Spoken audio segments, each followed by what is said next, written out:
You're listening to Hurrdat Sports Radio. I don't think it's, like I said, I don't think it's a referendum. You know, I think last year had to happen so that this year could happen.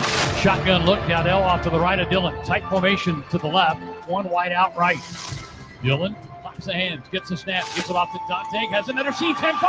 Touchdown, Nebraska. Right, and I know Dillon's getting a lot of publicity. We have a lot of guys who could be stars. Our defense is a star. Oh, pass is intercepted. Touchdown, Nebraska. Pick six, Tommy Hill. Pick six, Big Red. I can see it happening. Bullock takes away the slant. Sanders has to hold it. Pick six. Give me all of them. Our guys work their butts off. See you at their own 34. Shador in the shotgun. Trips go right. One wide out to the near side. Gets the snap back. Steps up. Gets rushed. And gets tipped up. Knocked down over another sack. Jamari Butler's another sack. Back at the 32, a loss of 2 yards. CU's going to be forced to punt. Crowd noise was fantastic. Snap put down. Kicks in and is blocked at the line of scrimmage. Huskers blocked the kick. Keep the 0 on the board. It was Ty Robinson up in the air to knock it down. Boy, that middle is as soft as sharp. Goodness.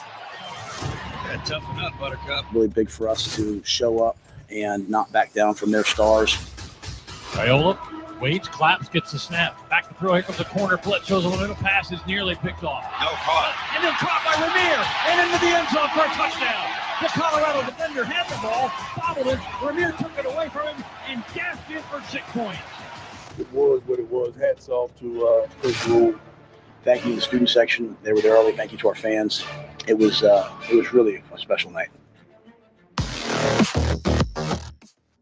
Good morning. Welcome into Hurrdat Sports Radio, AM 590, ESPN Omaha, ESPN Tri-Cities here on a Friday. That's DB. I'm Ravi Lulla. You can also find us on Twitter, Facebook, and YouTube. What is up, DB? Well, you know, how are things? Yeah, but still, you know. Hey, sometimes this is funny. Yeah. And you work with me, and a lot of people have listened to me for a long time. So sometimes I'll just say anything, right? Yep. I mean, it usually has. I mean, I do try to be accurate, but whatever, right? My mind goes a lot of places. Yeah. You are my sunshine. And I completely forgot that I said that middle was soft as Charmin. You better toughen up, Buttercup. Is that offensive? I mean, no disrespect to Buttercups. I mean, like Buttercups. I'm a big fan of like a peanut butter cup, like a Reese's. Right. You just squish right through through yeah, those, the don't middle's you? just, they're Yeah, real so soft. Because the outside's got a little bit of structure, but the inside's just a little bit of structure on the outside. Toughen up, Buttercup. Yeah. I don't know if a buttercup is different than a peanut butter cup. It probably is. Yeah, I probably, let bygones be bygones and move on past that one. But, yeah, sometimes I just say things. I just like the candy. That's all I'm saying. And the other thing, before I move on to multiple things that happen to come to fruition yesterday in the sports world that we talked about, which just the irony, I think, is it happens a lot. Pretty hilarious. Yeah. Shout out Nicole Mosman. That's hilarious. Oklahoma Tyler's wife would always say that. Gotcha. Oh wow, hello Baylor Sharman. His jersey's hanging. That's squirrel. What's the first time it's been up? Hey man, don't start with me today. First and foremost, Shane, that open was I love. You've always been good, but I like the fact, like when you keep it current with the audio and then the PCs and then the highlights, and now you act like you have friends that you know really well that work in the radio business. It's pretty good, man. I like to hear that. Why the f*** is Shane walking in there? I don't know how he has a job, but I do know why he's walking in here.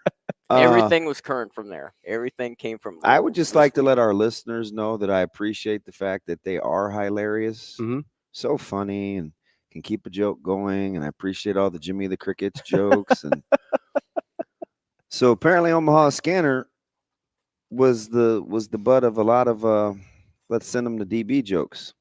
I mean, I think you were the butt of the joke. Things like, well, apparently she found the cricket.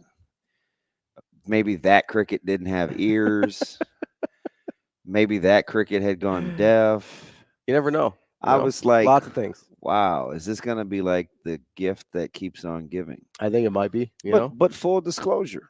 So I took this to the council. Mhm. I sat at the coaching table yesterday and I said, staff, I'd like to know something. How many of you, and I proceeded to ask the question. Yeah.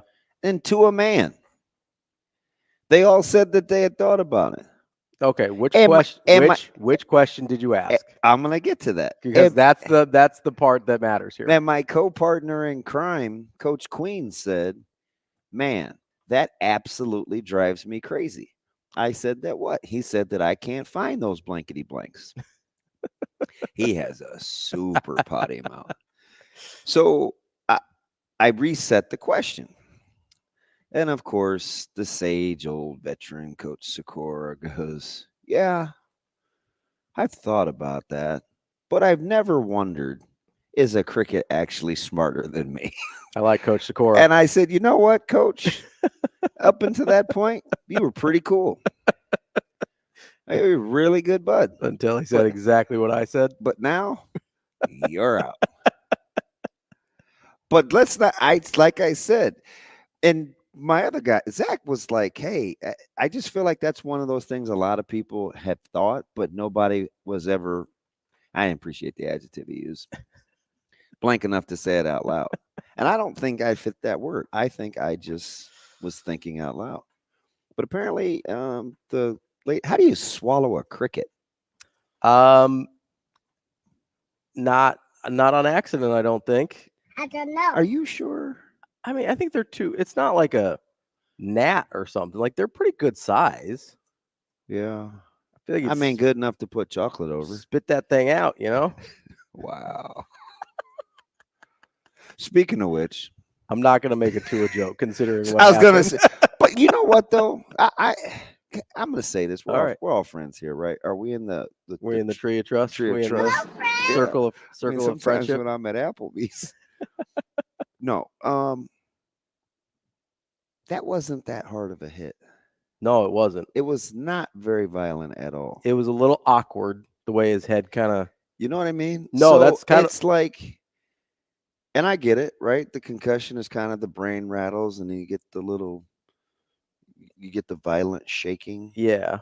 It has to move. I think it was the snap back. I take the concussion tests every couple of years so I can be certified to stand on the sidelines, even though I'm still not very smart. I'm like, if that's what we're doing and that's how it is, we may just have to shut you down for a while. No, and shut Tua down. And can the Dolphins say, you know what? We have $242 or whatever the number is $1 million tied up in good old Tua. Yeah, I was gonna say something. Maybe you just got to put him on IR like right now. Just give him the 4 games. Oh, minimum. Oh, don't act like duh. No, I agree. I'm agreeing with you. I don't. I don't think it's. I didn't know if I was gonna have to resuscitate you or not. I didn't know. Reminded me of old boy on Nutty Professor. I don't think it's a given that they're going to. You're just mad about the cricket stuff, all right? I didn't even do that. That was everybody else. I didn't say anything about crickets. That's not true. I had an opportunity to make a cricket joke right there, and I didn't. I'm restraining myself. I don't think it's a given that the Dolphins. I figured it out too. What? I know why you were mad about the whole cricket thing. Why? I wasn't mad. It has a lot to do with the sport. I think you felt like I was being a little making light. I was gonna make a joke at some point, but I mean, I like cricket. The sport's fun. You know how like Americans love sports that they're good at, regardless of what it is. Yeah. Like so, every 4 years when the Olympics come around, we're crazy Olympic fans, and then for like a decade we were Tour de France fans because Lance Armstrong, and now nobody's ever watched it since then. Yeah. Like that's just how Americans are. The mayor does. Okay, cool. Joe watches. He's a Tour de France guy. Oh, I thought you meant the other mayor. I don't know much about her. I do know they removed some parking spots from in front of my barber, so I assume The rail car is going to run through someplace around there. Yeah, maybe. Yeah. They're moving all like the biking and the little extra parking lanes. in front. Yeah. Yeah. Saw 3 policemen on multiple horses. Horses. It's not horses. That's how Zoe would say it. Knock it off. That's how Zoe's like, listen. Let's go get the horses. It's not like the sauce. Okay. It's not made with parts of real horse, I promise. It actually comes from horseradish. Horsey sauce. Anyway. Yeah. Yeah. You doing all right? Just trying to refrain. So yeah, it's like 4 games minimum. Yeah. And what did he lose all that weight for? He thought he was slow. I don't know. I don't have a good answer. It's gonna be like Lamar Jackson. I don't think that's gonna happen. That seems unlikely for Tua. Does not seem in the cards. Real. He could weigh $120. I don't think he's running like Lamar. I think there's a lot of concern there. So I don't think you have to worry about seeing the Tua and Hurts in the Super Bowl. I felt bad for trying to hammer that home yesterday. Yeah, I know you didn't. I didn't never feel like that was going to be a potential possibility. I mean, I understand like how it could happen. I do, and then I'd be unhappy about it. You're a miserable soul. Then I'd have to figure out some other reason why one of them was able to win a Super Bowl. It doesn't really count, though, to me personally. My own personal record book. Wow. Oh, how are the older guys going to take it? It's an amazing voice. I don't know who that is, but it's incredible. I feel like that's my overly concerned, pearl-clutching Husker fan voice. Oh, how are the older guys going to take it? It's like that is really good. Like that has 68-year-old vibes all through it, especially at the end where the voice kind of trails off and it gets a little quivery. Yeah, I am old. No, that's not. He's the great uncle of the well actually guy. Yeah. I don't think Steven's that old though. No, I don't think so. I don't know. He doesn't strike me as a well actually guy now at all. That I've seen him. Just his delivery. Yeah. I mean, we've heard a couple calls. We've talked to him in person. Like, doesn't. No, I don't think so. We misrepresented. I mean, that's what happens when you know people over the internet. It's called catfishing. Happens to a lot of people. Speaking of which, what is he wearing this morning? Is Who? that looks like somebody? Right, no, somebody made the lava lamp in actual print. Who are we talking about? Who is the Catfish King? Manti Te'o? That would be correct. Is he on TV right now? Yes, that is correct. Oh, that doesn't look like him. He looks terrible. Well, they have this thing where they have to like pan the camera and then they'll get to different people. Like Jamie Erdahl is on there too, and you didn't see her. Oh, yeah, I didn't. Josh Allen's on there now. Yeah, they own the Dolphins. You were right on that 2.5 being stinky. It just didn't make any sense. No way. No. I mean, Buffalo's better. Yeah. Hey, by the way, Josh Allen might be pretty good still. Yeah. Yeah. But how about Buffalo with a run game though? No, it's what we saw at the end of last year, right? Yeah. Now you see my boy. Were they Cook? I love him. Yeah. Yeah, he is. It wasn't just him though. All their backs were running pretty good. Well, I understand. Can you let me have my moment? Yeah, sure. Go ahead. Much like your life. It'll be the best 2 seconds I was going to say. I love James Cook. Okay, fine. Go. Talk about all the other backs. No, go ahead. James Cook is great. Well, let's talk. No, that's all I needed to say. Do you know if his brother Dalvin went to Florida State?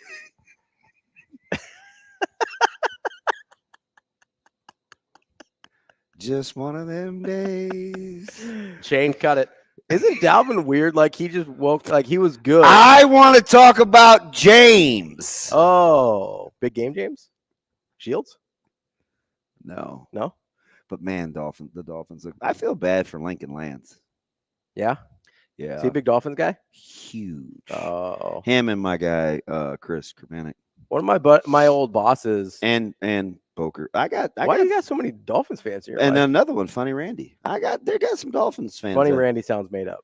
No, Funny Randy's a real person. I saw his brother outside the stadium. Funny Randy sounds made up. I didn't dub him Funny Randy. Caleb called him Funny Randy. So then we all just called him Funny Like Randy. when he was a kid? Yeah. Okay, that makes more sense. Because like no adult would be like, "You're funny, Randy." No, yeah, Caleb he was little. That's a little kid nickname. That's why it sounds made up. It's funny, Randy. So then I just called him funny for a while, and I called him Lil Wayne. But now I have another Lil Wayne, as in Counter Wayne. But then I just call him Wheezy. It's offensive lineman. It's a pretty big guy. No, it's ironic. Hey, Shane. Well, too ironic. So before this show gets too out of hand, I think we need to figure out if I can do what I wanted to do yesterday. Can we superimpose me and have me sit in this chair, but me not really be here? Is there a way we can do that? That's a Sasha question. Because we were pretty close to needing to do that yesterday. I mean, listen, just because you can't figure out crickets, that's not my problem. That's not what happened. So it's all right. A lot of people from here can't figure out cricket either. It's a complicated game. See, there's different forms. There's traditional test cricket. You know what I need you to do? Accidentally hit IG Live. Allegedly. I mean, so I'm sick of hearing that. So what you'd have to do is you go in there, right? Okay. And then you got to hit the plus button, like you're going to add media. Oh, wait, no, that's not even right. Okay. You got to swipe to the left to get to your camera. And then you have to swipe to the right. So it's fairly extensive. I mean, I feel like it'd be hard to do with, like, if I'm just tossing my phone, like, it'd be hard to do. Yeah. It'd be difficult to accomplish because there's for fear of getting you going. I feel like there's 3 swipes involved. You go left, you gotta go right. That's the problem. Is it's the left and then the right. If you're tossing your phone, it's probably all gonna be in one direction. Like if I could swipe left twice and I'd get to IG Live, then I'd buy it. I have a question though. Look, and then you have to hit the button. That's the lava lamp shirt. And then you have to hit the button. Okay, but listen to me. So swipe left, swipe right, and then hit the button. Shane, I'm concerned about the show today. Maybe he was just in the moment. I mean, who knows what happens? Think he was like trying to take pictures first? Or maybe But why would you do that on your IG camera? You gonna post those? Okay, but wait. Okay, I don't know. It's your own question. But I do have like a question. Club Shay Shay. What are we doing here, bud? I have a question. Okay, what's the question? And don't take it too far because I'm sure some kids are going to school. Okay. That thing wet.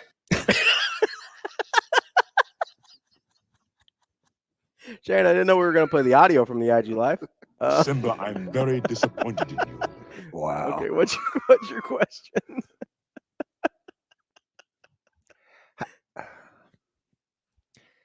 If it's staged, which is what some allege. Yeah.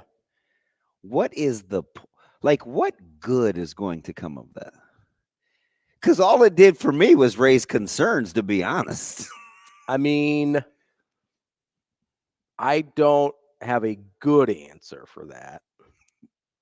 I might have a bad answer for that, but I'm guessing it's more just bad judgment in the sense of, there's only one reason I could think somebody would want to do it on purpose.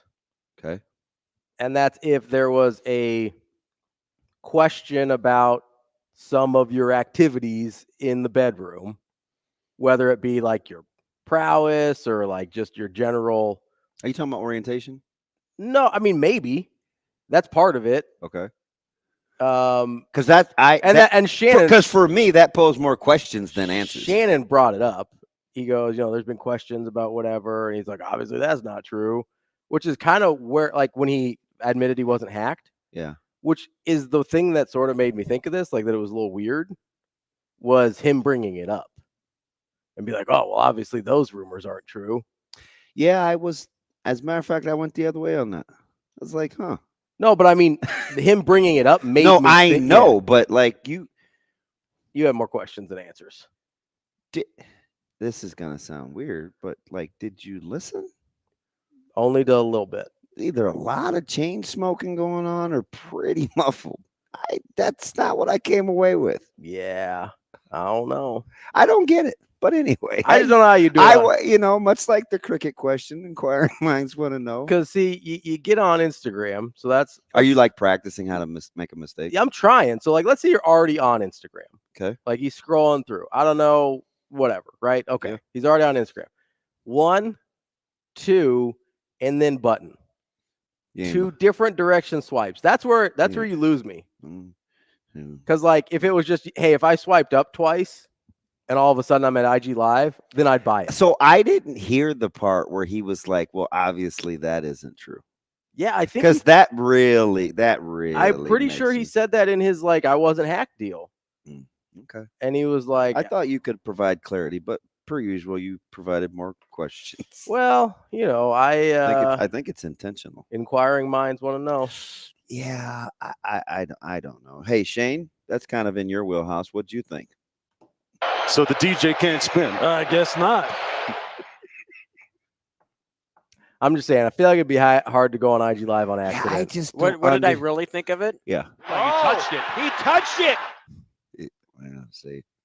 Because you got to swipe left, then you got to swipe right, and then you got to hit a button. Yeah.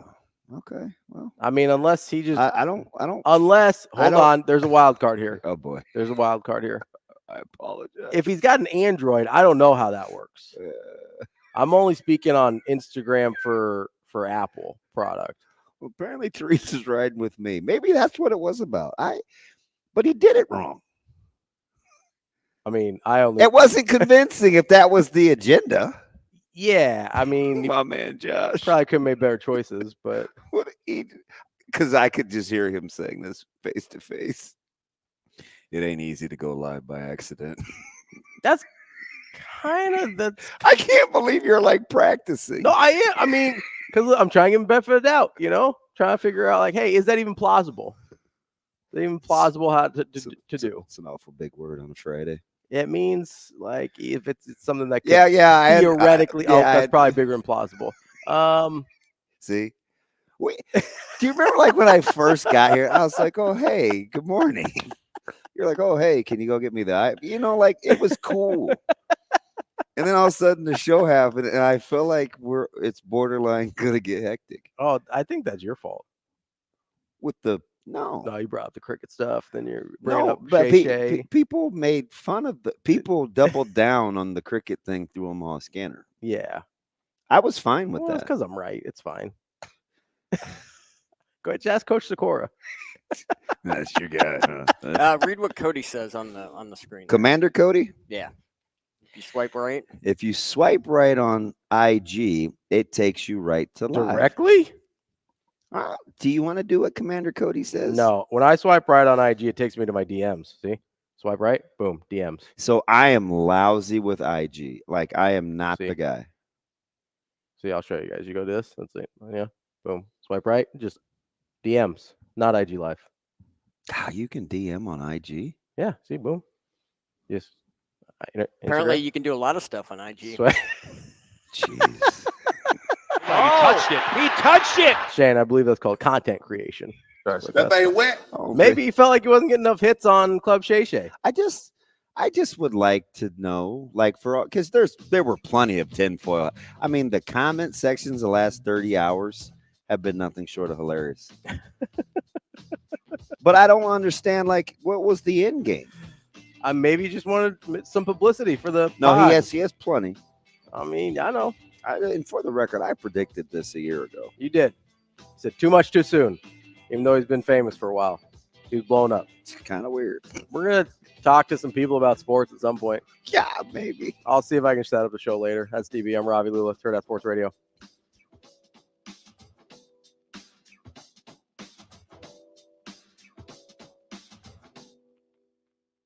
We will be back.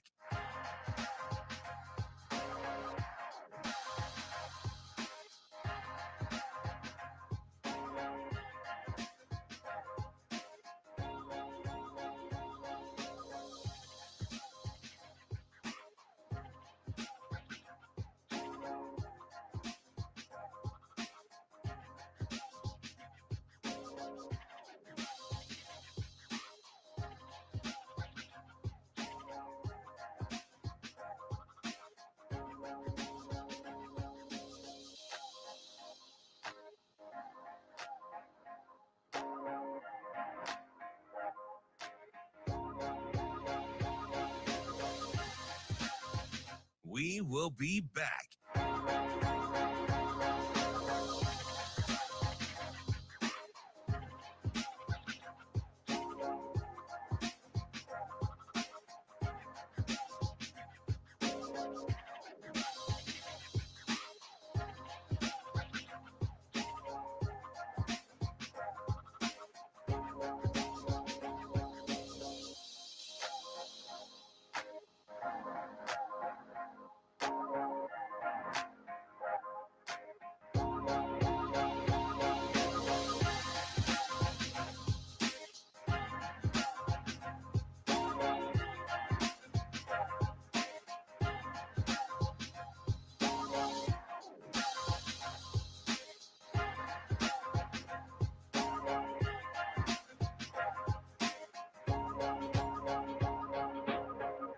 We will be back.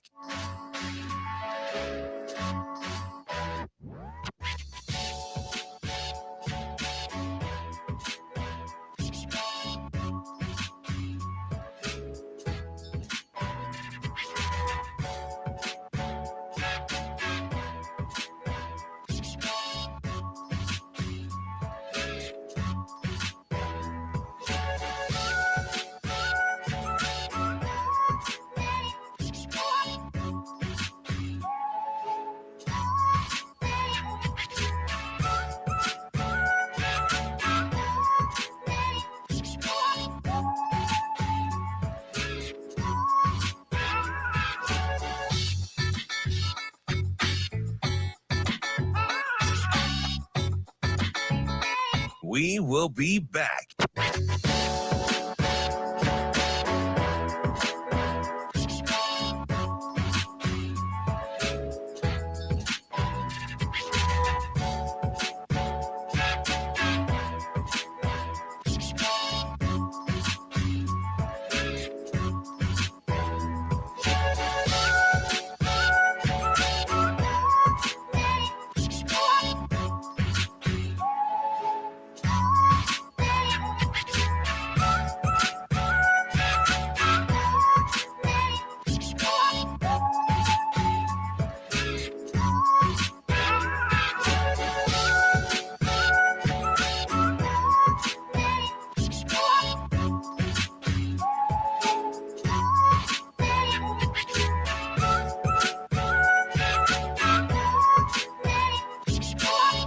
We will be back.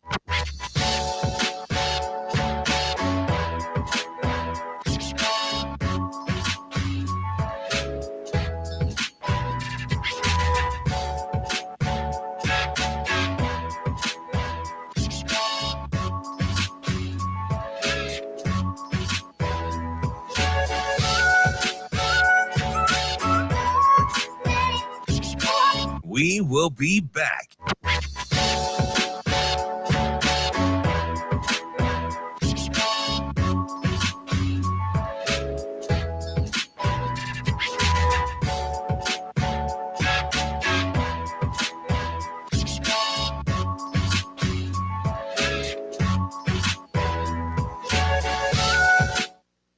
Oh, how are the older guys going to take it?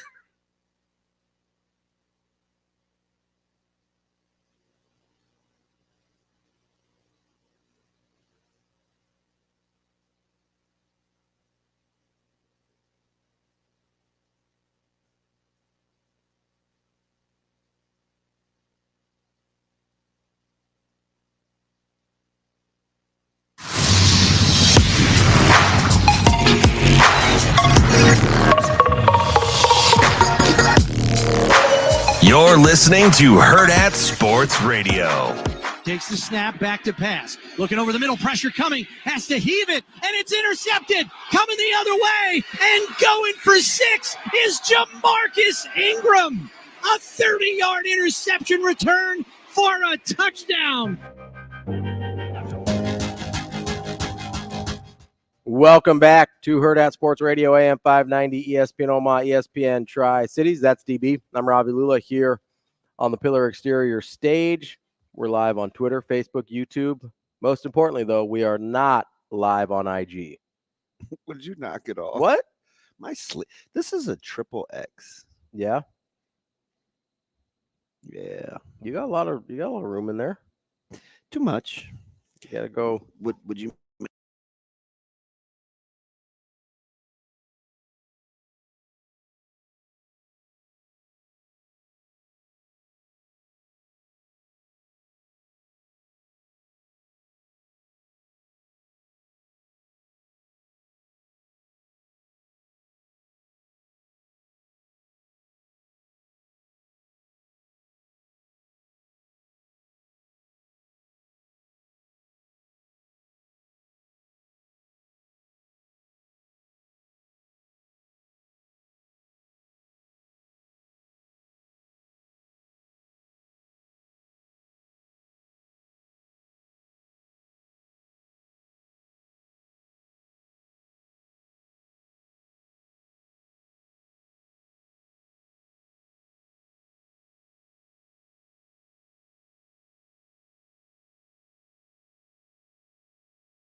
We will be back.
You're listening to Hurrdat Sports Radio.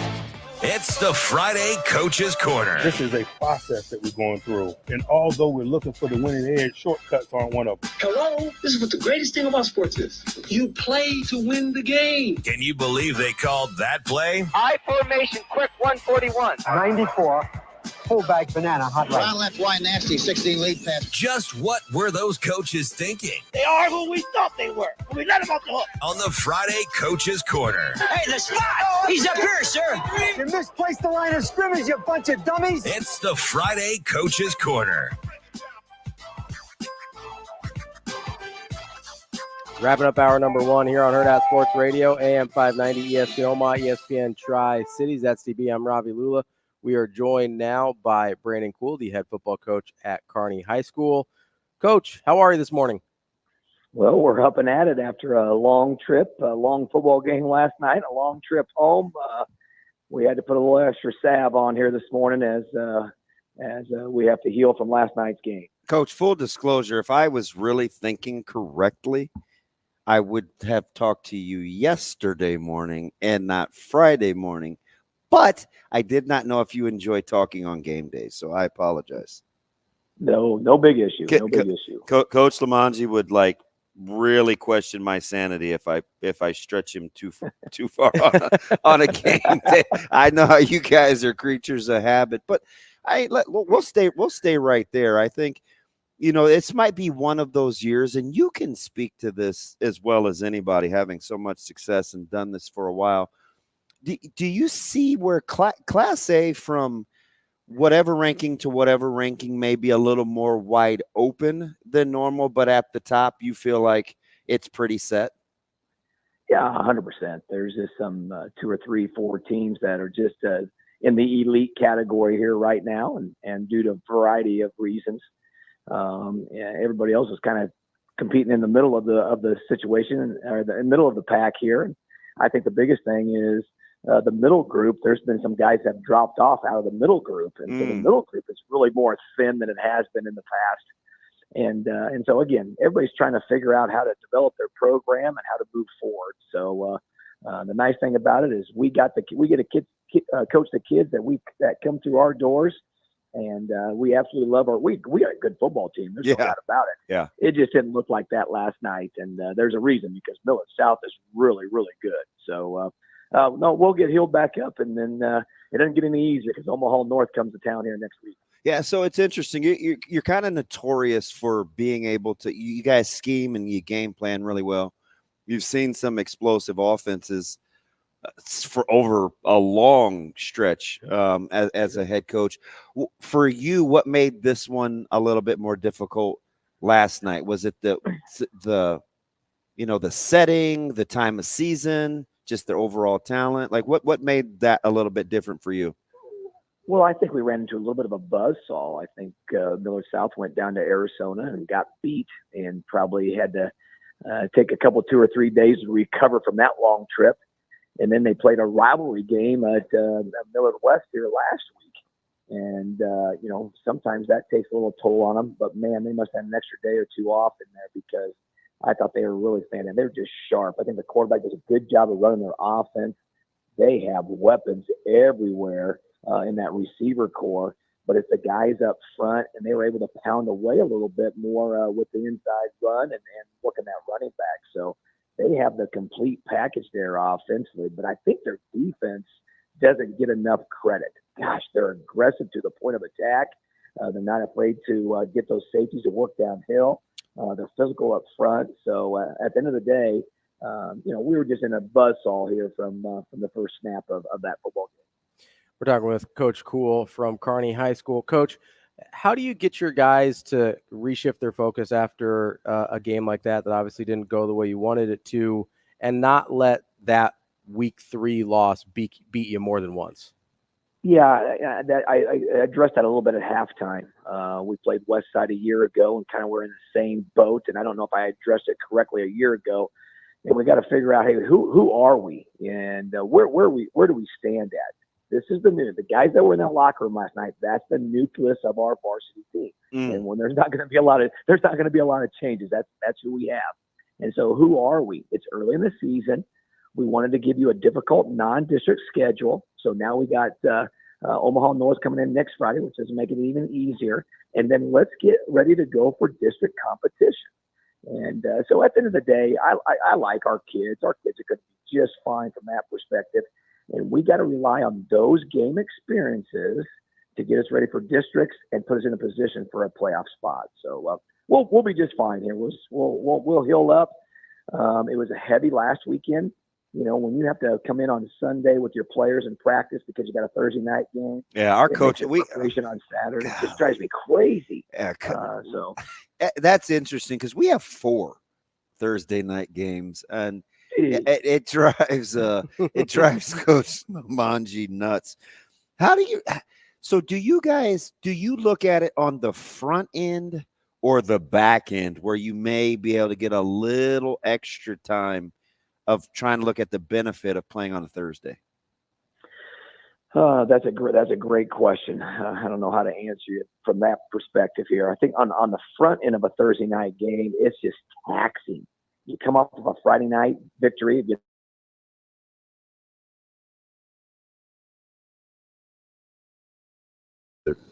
yeah, no, that's and they'll be just fine. They're in a transition with new coach, with Coach Reed taking over the retired Coach Tomlin. So it'll be a little bit of transition for them, but it's the front end stuff because you're just working like dogs on Saturday. You got a million things going on. You're bringing your kids in on Sunday after having a great victory against Grand Island, and then hopefully we can maybe get healed up / get refreshed here. You got Friday, Saturday, and Sunday off this week. So like I told the guys, come on, let's readjust our face mask. Let's heal up here a little bit. Let's get everybody on the same page. We're going to win together. And we're going to lose together. And then let's put a game plan together and work extremely hard to come back on Monday. So, Coach, kind of just from a stylistic standpoint, how challenging is it to go from a Millard South team that's pretty spread out and trying to get up and down the field into Omaha North that kind of wants to beat you up in a phone booth? Like, that's got to be pretty challenging just from a stylistic standpoint, right? Yeah, I'd even back up to the week 1 and week 2. We've already been through that fire. We had North Platte week 1. Oh yeah, they're going to line up and run right at you. And then you got Grand Island, who's going to spread it out all over the place, which that's what we do all summer. Yeah. So obviously you do your 7-on-7 stuff. You do your first 2 weeks of practice, and our kids are used to what we do. We do trips and we do quads and we do 1,000 different things.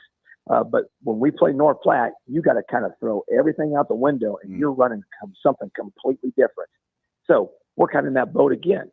I think they're a little bit, I think the quarterback, I saw some stats on Twitter last night coming home was the quarterback threw for what, 260 or something like that yesterday. So so I don't know if it's the old Omaha North or not. So we're anxious. We haven't played them for a long time here. So we're anxious to kind of break down that film and see what their philosophy is here after the first 3 games. Yeah, it is. It's heavy run action, and then they're going to take their shots. It's you're going to see power, blast, ISO, and then whoop, chunk play. But I tell you, and we'll get to them later because we'll have Sautter on to talk high school.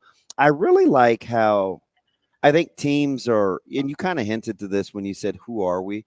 I think teams are really trying to search for ways to maximize what they have, right? You talked about or intimating kind of navigating the new landscape of of high school, and I assume you're talking about mobility and things like that. Like, I think do you like coaching where like the acumen and finding ways to evolve is kind of put to the test, or are you like, I don't know about this? That's the great part of coaching.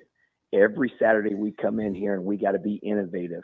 So you go against the Millard South, we have to do plan B and plan C stuff on Saturday and Sunday. That's just how it is. And so I think we're used to that. So, my coaches probably are in the classroom a little bit longer than maybe a lot of other staff in general terms. Yeah. And again, we got great high school coaches in Class A realm. We got some great staffs we got to compete against. But we like that. We like to be innovative, especially my young coaches come in and go, man, you guys talk about this.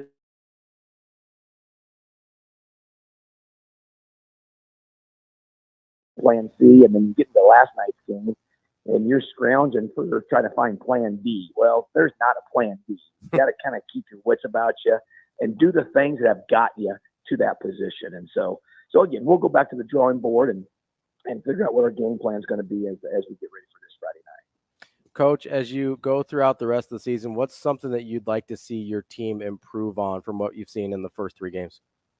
Yeah, that's a great question. And again, I got to go back and watch the film. I haven't had a chance to watch the film quite yet. And as you analyze it, you still got to be able to stop the run in Class A football, especially as it starts cooling off, and as you get into the playoffs. So we're going to be heavy on that. We're not going to change the philosophy there whatsoever. We need to be a little bit more up front. We need to be a little bit more physical.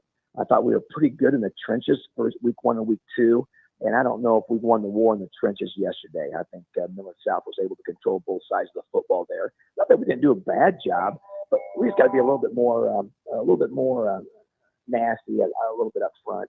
And at the end of the day, we got to be a little bit innovative. We're trying to find a way to get this player open. We're trying to find a way to find a seam in the run game. So it's just going to be the little things here. It's all about a mentality. We've done the physical part all June, July, and the first couple of weeks of practice. Now it's a mentality here. It's how competitive you want to be and what you want to do to make yourself better. I tell you, why you're good at your job resonates through the phone, man. It's always good to catch up with you, Coach. Guys, appreciate your coverage here. Best of luck. We'll see you down the road. Thanks, Coach. That is Coach Brandon Kuhl of Kearney High School football. Man, I appreciate him coming on today. He's good. He's great. He's terrific stuff. He gets it, and we'll get to North and Central. Is he a top 5 fave? Yeah, he's up there for sure. That's the guy that I just go sit next to at clinics. Just go hang out with that guy, get a little smarter. Oh, yeah. Coming up next, somebody else that always makes us a little bit smarter, Tim Verghese from inside Nebraska here on Hurrdat Sports Radio.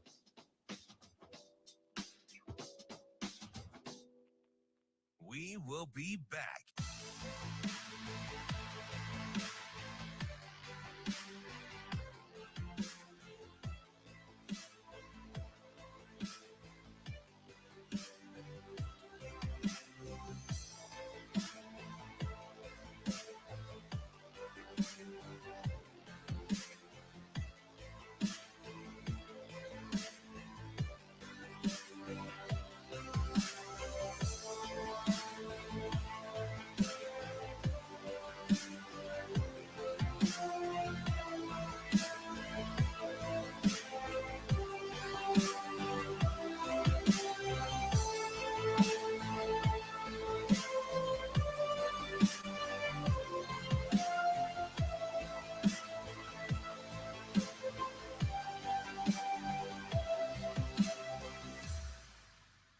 We will be back.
will be back.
Welcome to Hurrdat Sports Radio.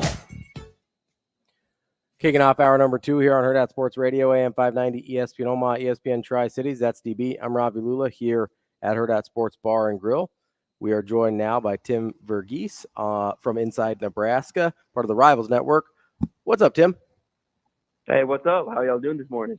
I'm just trying to distract Ravi. He's like too cool for school, so he doesn't entertain me. He's like, I'm so sick of working with children, but it's okay, man. I just try to keep it light. Tim, how are you this morning? This is why I stopped coaching high school.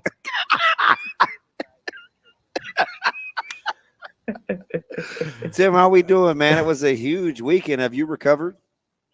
Yeah. It took a couple of days to kind of slow down the last few days, but it was good. It was a good weekend. Again, just lasting impressions. Everyone's just kind of riding that high from Saturday night, and that goes for, the fan base, but also like recruits that were in town. Okay, I asked Ravi this question. Tim, you're thoughtful. So let me ask you.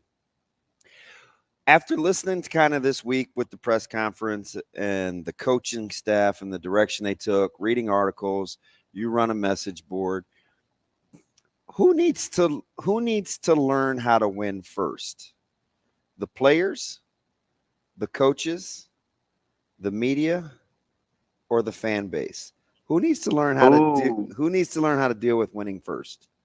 So there's a couple of the fan base, I think, is hardened at this point from the last decade or so, where even they're like, okay, like, let's get to Big Ten play. Let's figure this out. And I think local media is doing a good job of keeping expectations relative. I do think national media has jumped the gun a little bit on, Nebraska strings together a couple of wins, goes 2-0 for the first time in a couple of years. And it's like, okay, well, they can make the playoffs. It's like, well, I don't know about that just yet. I think there's some work to do before we start talking about that. The players, I think they're there. So even the coaching staff, I think they're there. I had questions immediately on Saturday, just like in the moment of like what was going on the field in the second half, specifically with the offense.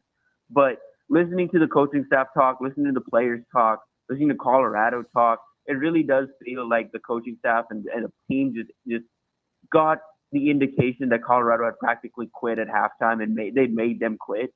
And they were playing for nothing in the second half. So you've covered some high pressure football team. A&M comes to mind with expectations. Do you ever say to yourself, or have you said to yourself, or are you willing to say to yourself, like in the moment, like, why can't we just have nice things? Yeah. No, I like it. It's like we were nitpicking over the second half, and we were talking about things that we really have no real clue about. It's like, do you ever why can't we just have nice things? Yeah, for sure. But it's also like, again, like I think coming from those places where I've seen like these high pressure situations, where I saw it at Michigan, where I was like, okay, I saw what it takes to like get to that point to win national championship, how it all has to come together. And then it's all at A&M where it's like, okay, you have everything in place. You just literally can't get over the coaching hump or the player execution hump in order to properly execute the way you want to. And you saw what that led to. And so it's like you see what happens on Saturday, and you're like, okay, well, that second half is a pattern that cannot continue once we get into Big Ten play, because right now you have the excuse of, okay, well, yeah, they quit. This is basically a done game. And, you could say, maybe they put up 2 more touchdowns without penalties. But those penalties are another pattern. That was an issue last year. And so it's like going into Big Ten play and stuff is like, okay, well, this cannot continue to happen, because this is how teams trip themselves up. And this is how a team with a ceiling that I do think is pretty high this year, this is how they can find themselves beating themselves and losing games they probably have no right losing. Tim, I want to go back to the recruiting weekend for a second here. I know you obviously get the commit out of Christian Jones coming right off the weekend. So let's take him out off the table for a second. Outside of Christian Jones, who did you feel like was most impressed in terms of their experience at Nebraska? I know a lot of these guys, if not all of them, at least the high-profile guys, had been here already. Yeah, it was a bunch of 2026s that were really, really impressed. I think the biggest move that was made this weekend was with Michael Terry, just from what I've been able to gather from the weekend. I'd say if you put 2 up there, Michael Terry and Jackson Cantwell. For Michael Terry, going into the season, Texas was the leader and the far and away the leader. Oregon had a bit of an edge on Nebraska only because in his mind,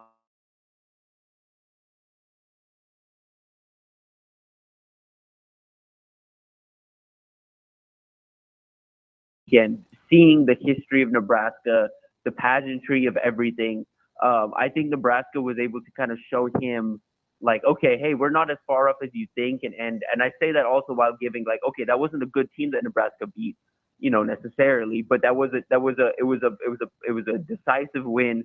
And it was a win that kind of shows, okay, this program is heading in the right track. And I think he saw that the coach's messages all off season kind of, and it shined through, like you saw with Christian Jones as well. But like all of the messaging over the off season, it's coming to fruition. That's all these guys really needed to see. And so now coming out of the weekend with Terry specifically, Nebraska and Texas are head and head. That's the way he kind of puts it right now. He's back at Texas this weekend. So we'll see if Texas is able to, maybe potentially jump again. But this is a recruitment that's going to go the distance now. He's planning to take his time with it. And that gives Nebraska some time to keep chipping away, to keep being like, hey, there's something that keeps drawing you back to Nebraska. Why don't you just come up here and figure out what that is?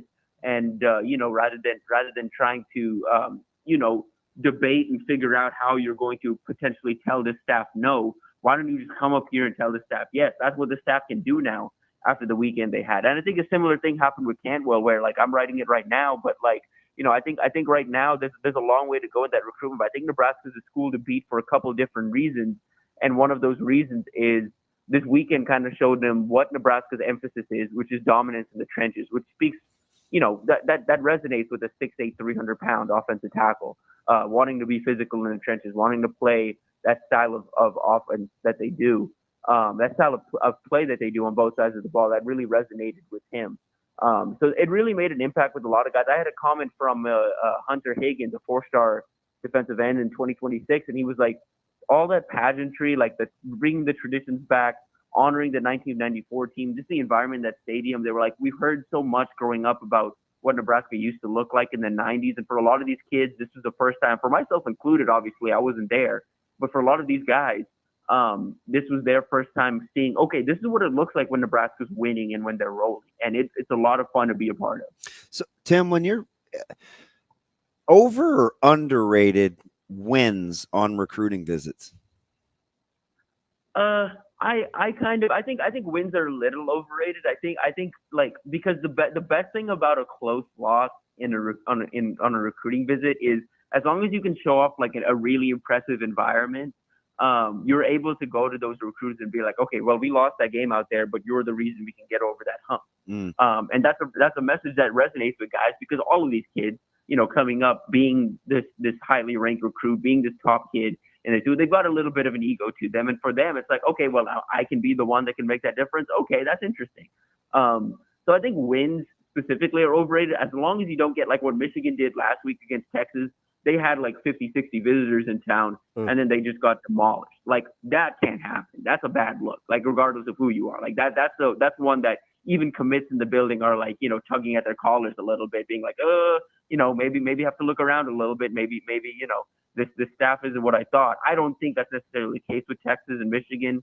I think Texas is just that much of a better team this year, and Michigan didn't address quarterback correctly. But you cannot have losses like that when you host a big recruiting weekend. But a close loss, it's honestly, it can be a win for you on the recruiting trail in the long term. But you obviously take a win, and that type of game for Nebraska specifically, you absolutely take that win, and you take the recruiting momentum that came with it. Tim, I feel like a lot of times we kind of assign motivations or kind of thought process to recruits as either fans or media, and most of us don't really have any idea because we don't talk to these guys like you do. So I'm curious, have you seen this question about winning on the recruiting trips kind of got me thinking.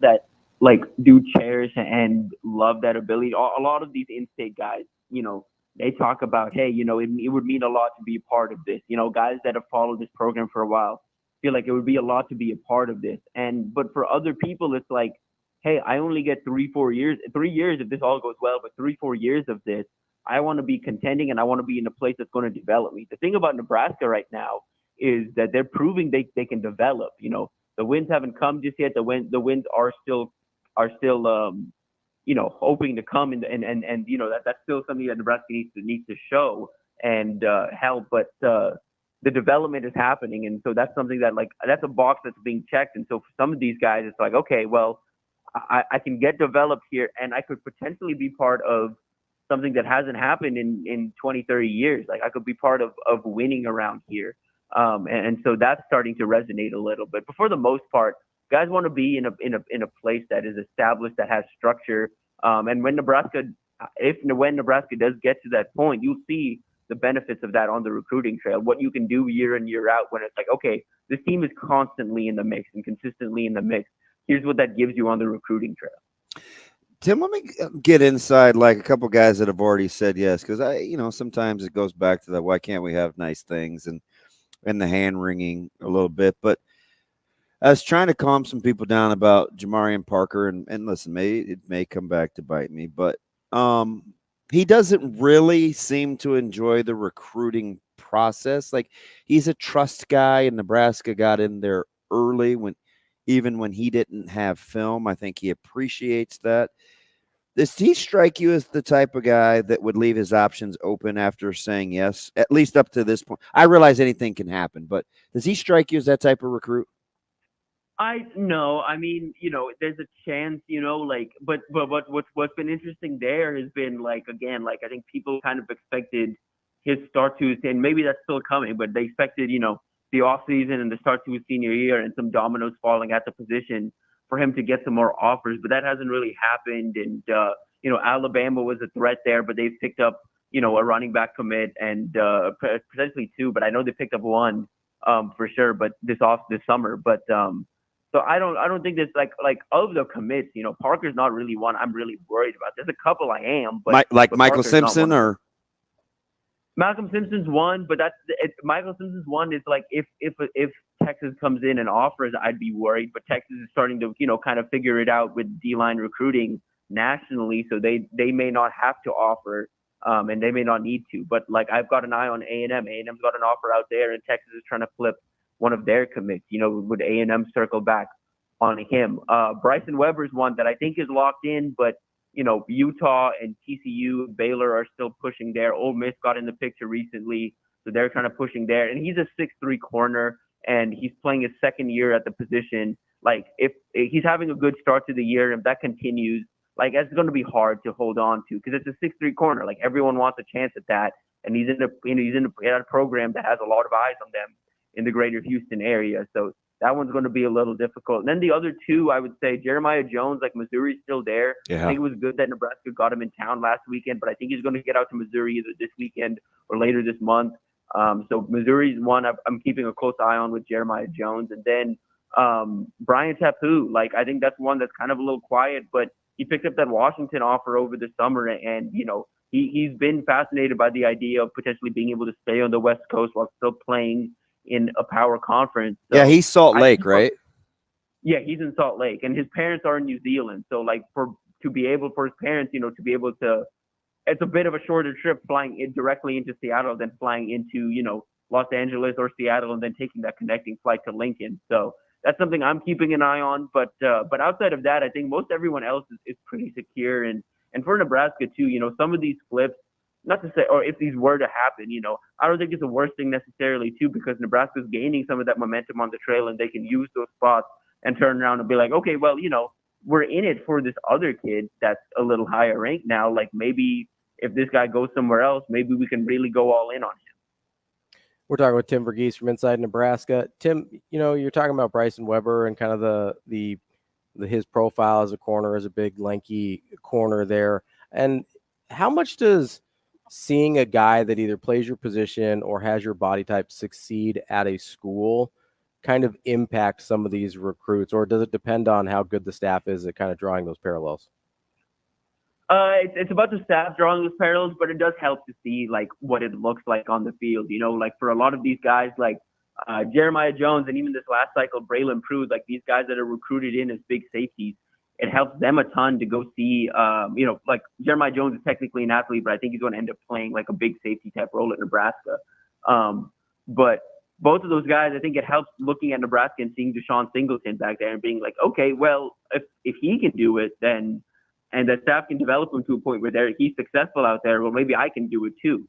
And then you look at, on the other side of the ball, you see all these different types of receivers. Like Nebraska can now go to like a Michael Carey or another big receiver and be like, well, look what we're able to do with Jamal Banks and Isaiah Neer. You know what I mean? Like you can do the same thing. And for smaller guys too, it helps them to see what Ja'Cory Barney's doing. It helps them to see what Jalen Lloyd's doing. And then all these different backs as well. Like the Zephan Walker, 4-star running back out of Ray Peck in Missouri. He was in town over the weekend, and I was asking him,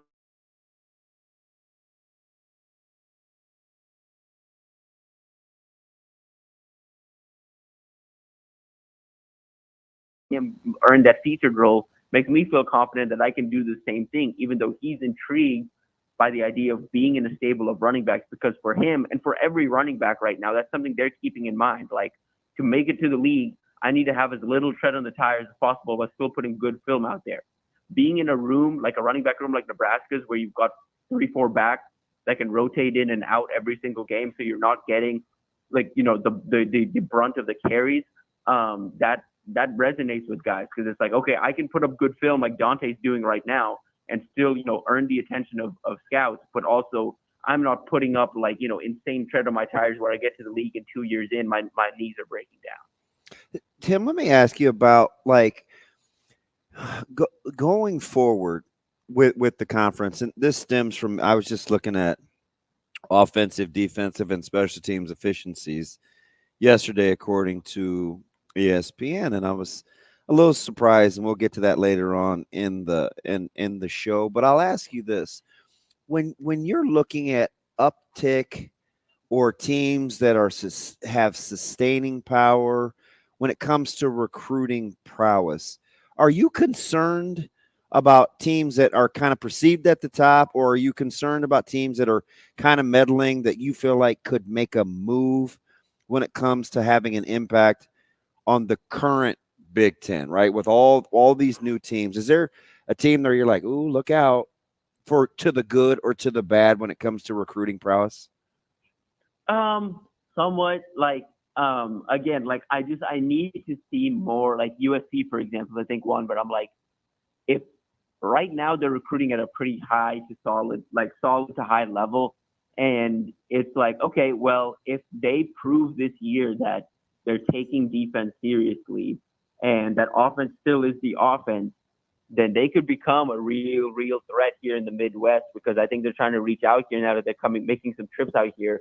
they could start to become more of a threat. You start to see them offer, like, they have an early offer out to Torrey Pittman in 2027 at Central. Like, that's not normal. That's not a typical USC thing. That's something that, as a result of being in the Big Ten, that's an early offer they can make, and an offer that they feel like they have some staying power in. So as long as they feel like they are in that position, like I'm curious to see what their ceiling could be as a recruiting power. Oregon's another one that's already up there that I think is going to be able to stay up there. I think if you were looking at a team in the middle of the pack that could potentially rise, like Purdue a little bit, kind of, you know what I mean? Like Wisconsin's another one. Wisconsin's one, I think, like, if Fickle gets that thing rolling, like that dude can develop and that dude can recruit. And if he gets to that point where he's like, okay, well, we're rolling and, guys want to be here, like, they're going to become a threat to Nebraska. Like they are already, like, in some recruitments battling against Nebraska right now in 2026 and in 2025. But, if they get to that point where they start winning too, like, you're going to see Nebraska and Wisconsin go at it on the recruiting trail, I think. This is kind of, who I think is in a precarious spot because he gave them an uptick last year in his recruiting profile with Sharon Moore. Michigan is in an interesting spot because this season may not go according to plan, and I get it. He did just sign his deal. He didn't just sign his – that whole thing was kind of weird. But Michigan is a team that interests me because they should be dominant, but I still think they're one of those schools where recruits feel like they have to see it, even though they're the defending national champions. Is that a stretch? Yeah, no, I mean, you're not wrong. Like, I think it's just the staff, you have to see it with them because they're so young, and it's not Harbaugh anymore. Like, they're trying to do the Harbaugh thing without Harbaugh. We'll see how that goes for them. I'm a Sharon Moore fan. Like, I'm a fan of the type of offense he coordinates, just the emphasis he has on offensive tackle, the development he's shown to produce. I'm a fan of his. But, he's a young guy, and taking on the head coaching role is a much different task than being the offensive coordinator under Jim Harbaugh, when you're basically just running that offense and your whole goal is just manage, the personnel you have. But since Harbaugh left, they've done a better job of getting into some higher profile recruitments and maintaining, relationships in recruitments, because that was something that happened with Harbaugh, was they'll get into some early recruitment, then it would die out because Harbaugh would do the flirting with the NFL thing, and then he would kind of take a couple months off in the off season, and then the season comes around, they start to win again, and then by the end of the season, it's like, okay, well, they're back in with Keon Saab, they're back in with these elite recruits, they're back in with Kenneth Grant. Like, they win these recruitments as a result of on-field performance.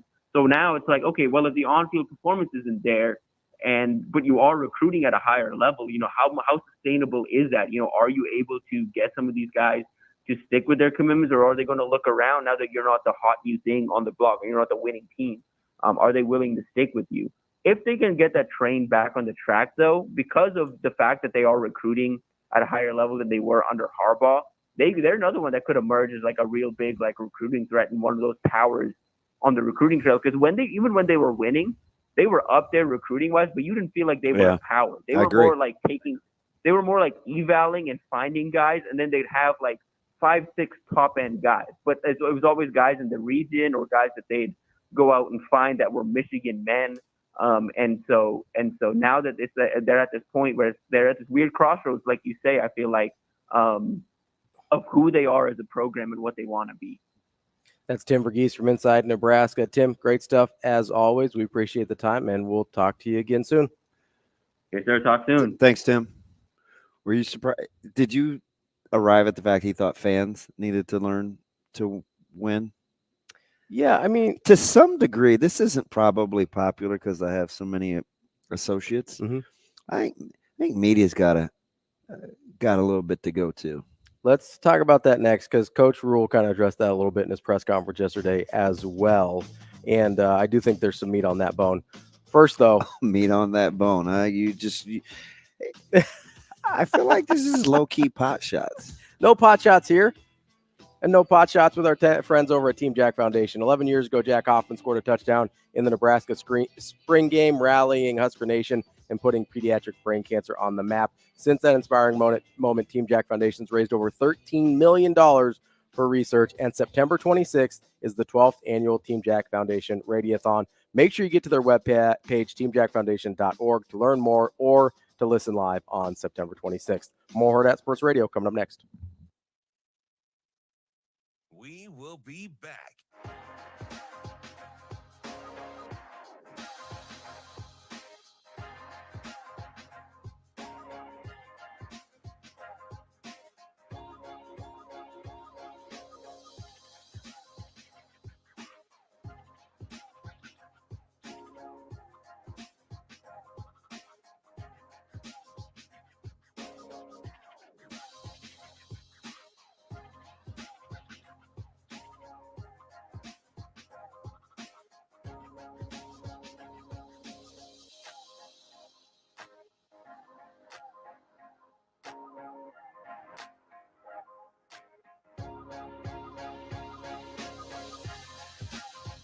We will be back.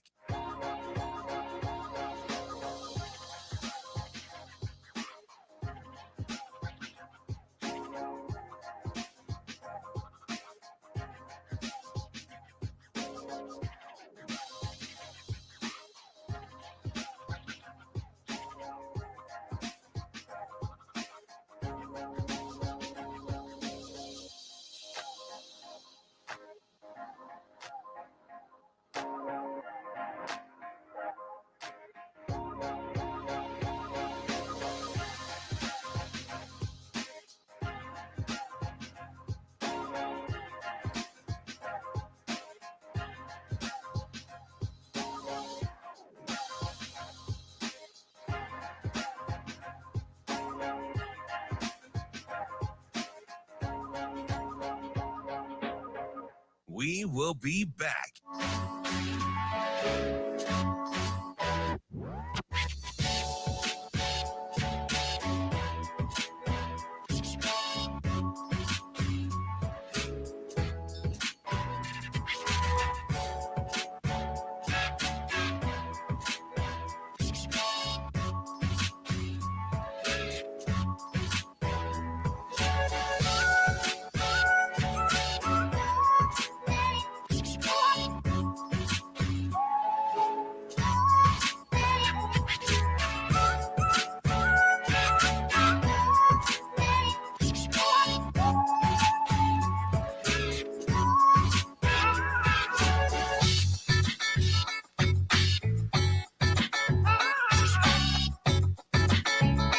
We will be back.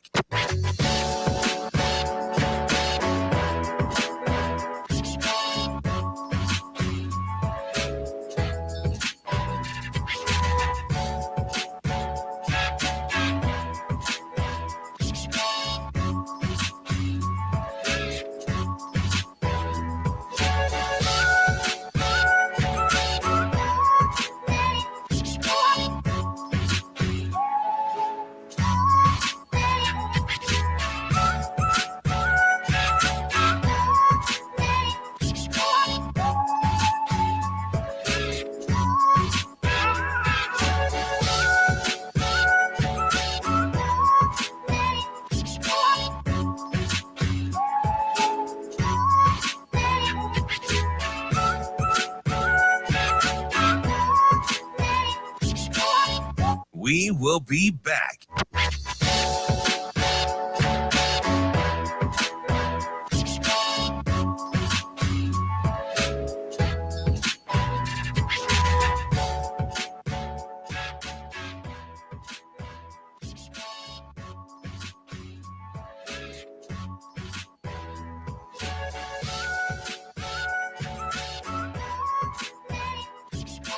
We will be back.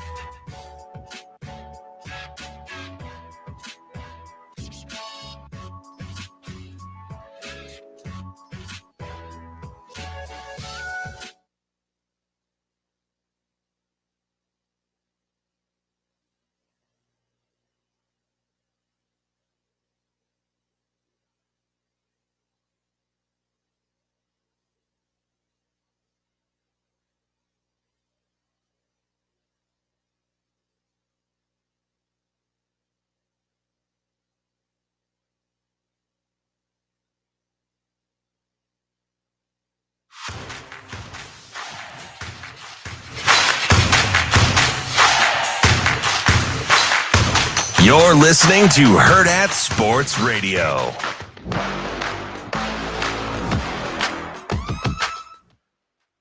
Welcome back to Hurrdat Sports Radio, AM 590, ESPN Omaha, ESPN Tri-Cities. That's DB. I'm Ravi Lulla. It's time for Bet On It, brought to you by Warhorse Sportsbook. It is the best place in Nebraska to place your sports bets, whether it's in Lincoln or in Omaha at the sportsbooks. Make sure you get over to Warhorse Sportsbook. No bets, no glories. They've got you covered for nearly every major sporting event. DB. What do you want? You got to give me any winners this week? Last week, you were just giving me some bangers. Yeah, I'll have a few more winners for you. You got, you got any gems for me like last week? Yeah, I may have a few. Like, do you want them? Like, that is kind of, bet on it is the talking about war. Well, sometimes we're very specific. And sometimes, you think about the games you like for a second, because I wanted to return to what you were talking about with with the media and kind of how we handle success. Let's call it. It's been early season success. Yeah, is that fair? So am I overdoing it? Am I doing too much? No, it's been successful. We're 2-0. It's been a while. It has been a while, just like Stained. We're gonna have to come up with somebody else that's come up with a song that's talked about a while, because we always say Stained. It's the only one I got. We heard this a little bit like your draws. Anyway, is that what they're singing about now? Actually, oh, that's the band.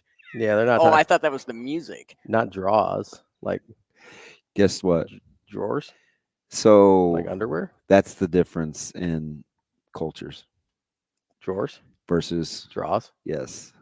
I don't call them drawers at all. Nobody that look. Never mind. Nobody looks like me does. Let's move on. You're saying like short guys do? Yep. I don't. Yep. I don't know the Gujarati word for draws. I'm a little nervous. You ever done that where you're like, hey, I don't want to do laundry. I just need to go buy some new underwear. No, but I do know. See, listen. Not to go cold. Black people don't do that. We just do the laundry. When you, you got man. You know who's like that? Who? T-Mose. I was gonna say, if I had to guess of any of your friends, I would have guessed Mose. When you live in a house and you have access to that, unless it's broken, why would that ever be an issue? Just do the damn laundry. Exactly. Just do the laundry. See, people that grew up poor like us, Shane, that's what we do. Now, I live in an apartment building. Sometimes I don't have access to that, so I've had to do that in the past. I'm like, I guess I don't get to do laundry for like 3 days. See, there's no way. How are you just that short? That what? Where you like where you have to just go out and short where you just have to go out and make a purchase. Speaking of short, my guy Steve Young says with our stream issues, he said we got a short somewhere, and I told him, hey, don't make fun of Shane like that. Listen, why is everybody got to make fun of me? Because you got a short somewhere. I wish Sasha could have seen what you were doing. This dude is literally fighting the equipment. Yeah, I think he's losing too. Are you okay? No, I'm about ready to cry. Anyway. I mean, it's not like I swiped right or anything. No, you so anytime you go, anytime you say, and then hit the button. I wouldn't trust any of this equipment today, man. I don't know if the mics are on or not. And all of a sudden, you and I just go Jiminy Crickets. We don't say a word. It's like, is this thing on? Nobody says anything. I like how when we're actually on the air, we kind of forget we're on the air, and then we're so worried about a hot mic when we're actually off the air. Yeah, I know. Who said that? Yes, was that in text or Twitter? Oh, it was DeMarinis. Yeah, that was like sometimes a clip. He's like, do you guys know that you're on sometimes? Sometimes I do forget though. Like just now. Yeah. Yeah. I've forgotten. Let's move on past you So needing to run.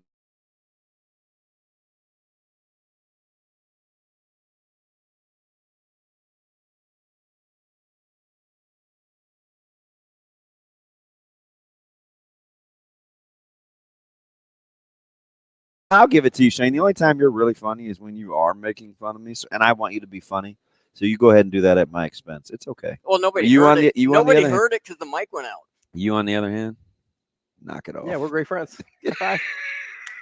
That was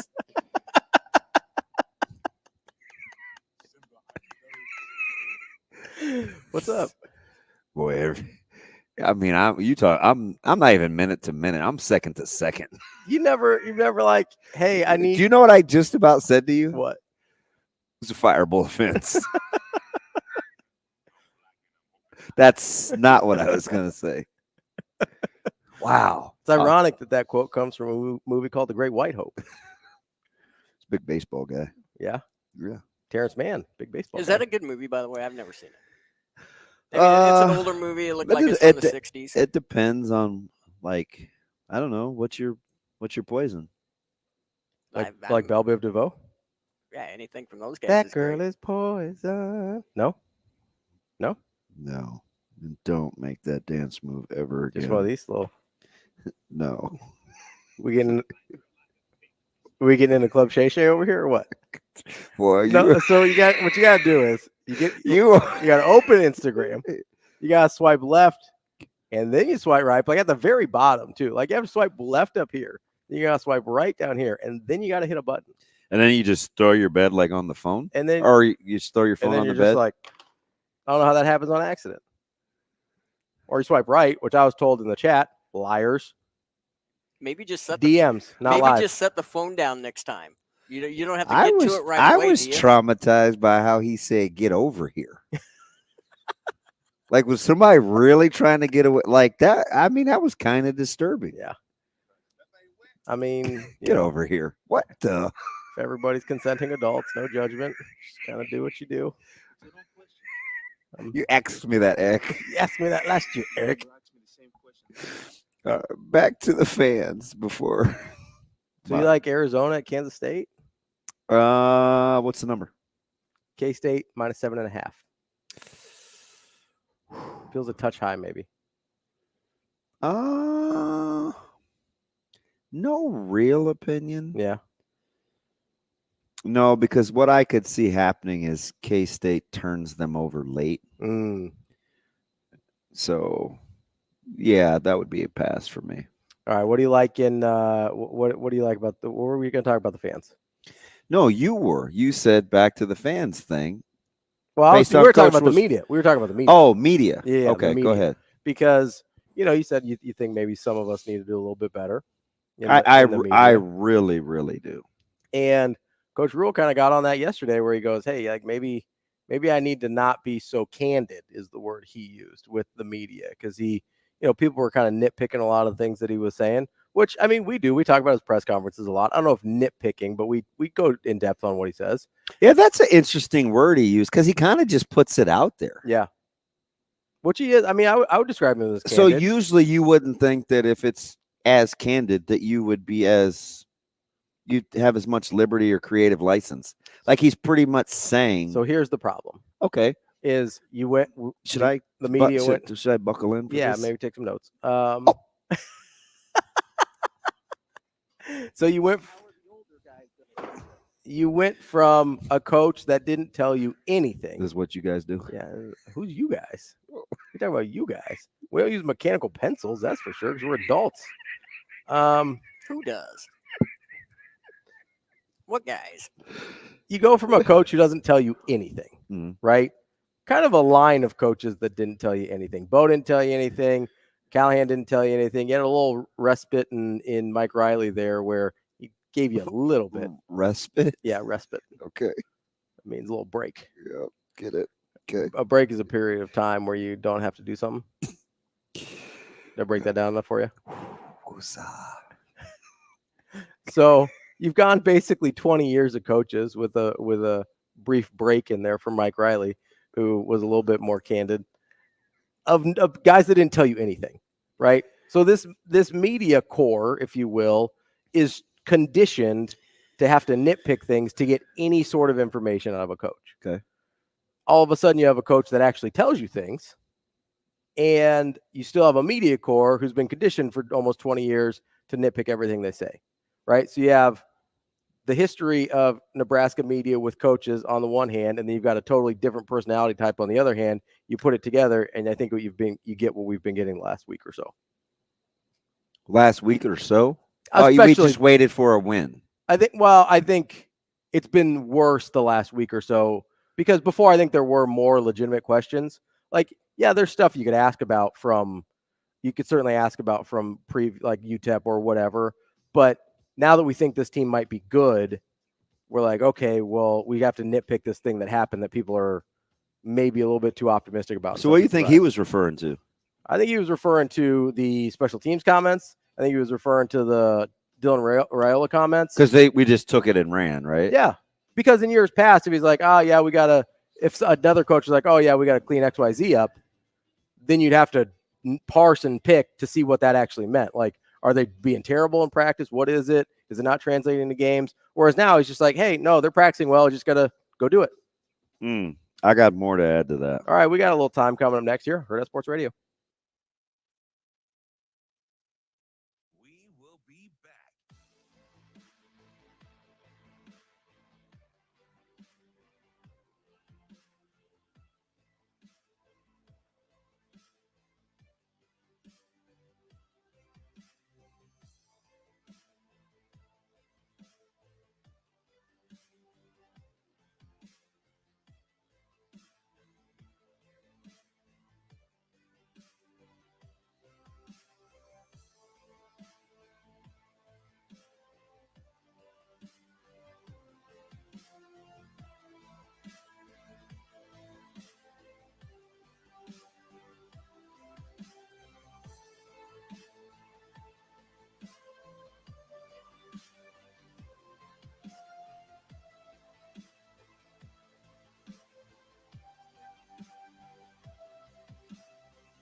We will be back.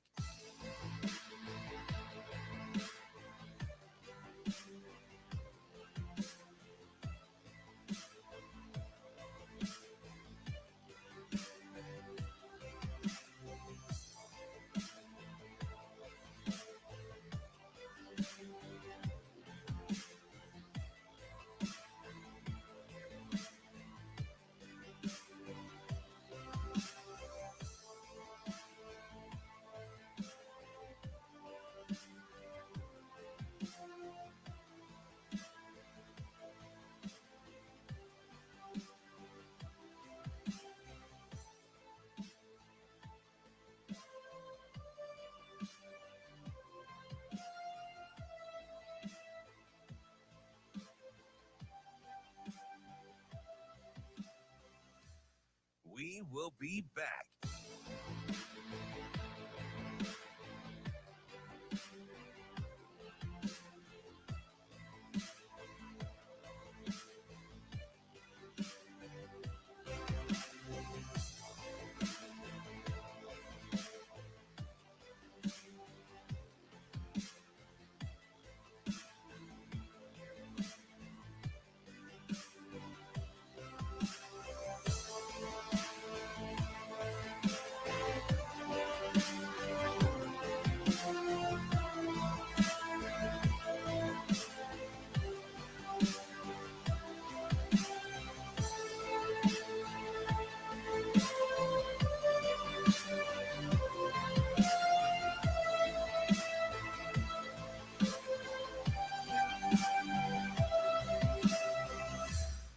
We will be back.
You're listening to Hurrdat Sports Radio.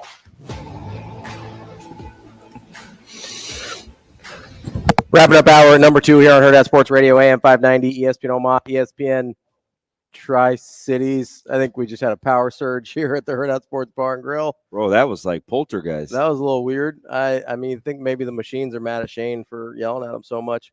What you aren't going to be mad about, though, apparently we're back, or kind of. Well, I don't even recognize what we're doing. Wow. I do want to tell you about. So I should just be lucky that we have. They're back. Or did she say here? Oh no, they're here. It might have been poltergeisty. I don't know. I don't watch scary movies. Of course not. Doesn't make you feel good. Yeah. Whatever. Sorry. Respite. You know, an intermittent break. Respite. Dummy. You doing all right over there? No. I'm back to taking notes. What are you taking notes about? So, like, back to the needing to win. So here's what I think we have to do a better job of doing. Okay. Like pawning off opinions or opining as like fact. That's the thing, because we get a little bit and then we kind of just take it and run. And I tried to get into this the other day with the Aaron Murray thing when I had the little mini meltdown about my friend Jimmy, who's not really named Jimmy. Well, yeah, it's James. He goes by Jimmy for short. Like we didn't know what to do with the information that Coach Rule said, but he was a fan. And he goes, putting McGuire on and Foley on notice. I mean, well, kind of, but it's not really how I heard it at all. I was going to say not really. Yeah. Right? Like those guys in your individual roles need to play better from an execution standpoint. And if not, then we have to be ready to move on to the next thing. That's kind of how I heard. Like those guys didn't get like. Yeah, I thought I heard him calling out the players, not the coaches. That's what I thought. So I wonder what he specifically was talking about yesterday. Do we have that? We have to have that clip. If my phone was someplace close, Shane, tell you what number it is. Which clip are you? Where he referenced the fan base or the media. You're making too much of this. 3, Shane. It's not that it's not translated. There's a lot of great things. There's a couple guys, you know what I'm saying? Like, I just, I guess it's the beast of being at Nebraska. Like, we have to find something, you know what I mean? Which is good, but like, I have to do a better job probably of not being as candid because like we're running down, we're tackling the kickoff on the 12. You know what I'm saying? We're doing so many good things. You know, we had a kicker who had surgery in the summer, you know, he's just fighting his way back. So I actually am pleased with a lot of things Tristan's doing, but I just got to be careful. I'm saying this because I want the players to hear it. Just we're on the same page. Nothing. You guys have a job to do, but yeah. I think a lot of things are going okay. Sierra makes an unbelievable tackle. Our punter puts the ball at the 2-yard line. There's just some other things that I just think we have to play through, honestly. But it's not. I don't believe it's that. I don't believe it's like, hey, it's not translating. I just believe it's like we're playing other good teams, or you know, Colorado's as skilled a team as we'll play this year, I believe. And some guys are just not making the plays, and what we're doing is just trying to coach off the game tape. Whereas last year I was like, hey, it's okay, guys, come on. This year I'm letting them have it because I'm trying to move us to championship football. And so we just have to learn from the games, if that makes sense. So maybe you're right. Maybe we don't know what to do with that. I don't think we do. I also think that maybe we don't know what to do with that because you know what? I didn't pay any attention to that part and come out with that until you said something yesterday or a few minutes ago. I also think, how can you misconstrue or do more with literal information? Because again, if you're used to 20 years of coaches not telling you anything, and so you have to extract things out of it, then when coaches actually give you a lot of stuff and then you still try and extract stuff out of it, so if thing. I said, hey, go down to Harrison and make a right on 120th, would you say to yourself, now, when he said go down to Harrison and make a right on 120th, did he mean go? So take here's a right on here's the difference. It'd be, hey, go down the street and take a right on 120th. I'm trying to figure out, okay, Does that mean I'm taking Harrison? Does that mean I'm taking Q? Does it want me to go out on the interstate and get back on 120th somehow? That's what previous coaches were telling us. Hey, go down the street and take an exit. Coach Rule is telling us, hey, go down Harrison, get off on 120th. And then we think, okay, since we're used to having to extract information, even though he gave us this turn right here. So see, right turn. But he goes, hey, just go down Harrison Street, get down 120th. Because we're used to having to pull things out of nothing, we're like, okay, I know he made the right-hand turn gesture, but he didn't mean turn right. Did he mean turn left? Is it like a slow exit? What are we doing here? That's the difference of getting information or getting no information and having to extract things from it, and then getting information and still trying to extract things from it. Okay, so how would you tier the 4 needing to learn how to win? Obviously, the coaches is one. You think? I think even though according to some, Sats never won anything. I think they're the best. He was at Temple. He was at Baylor. Anyway, I think coaches are the best prepared to win. Okay. I think the players are next. Okay. I still think the fan base is least prepared to win. I think it's media then fan base. Because I think to a certain degree at least.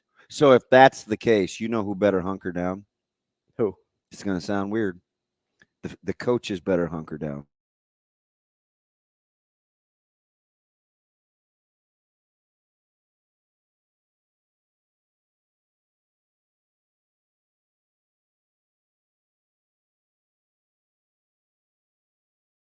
Air this thing out like a madman. Yeah.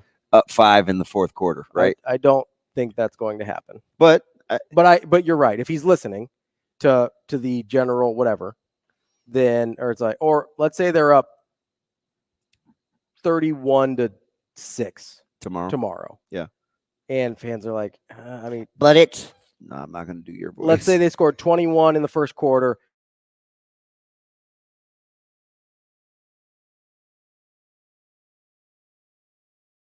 You get 3 in the third quarter, like halfway through the third, and you're not scoring much anymore.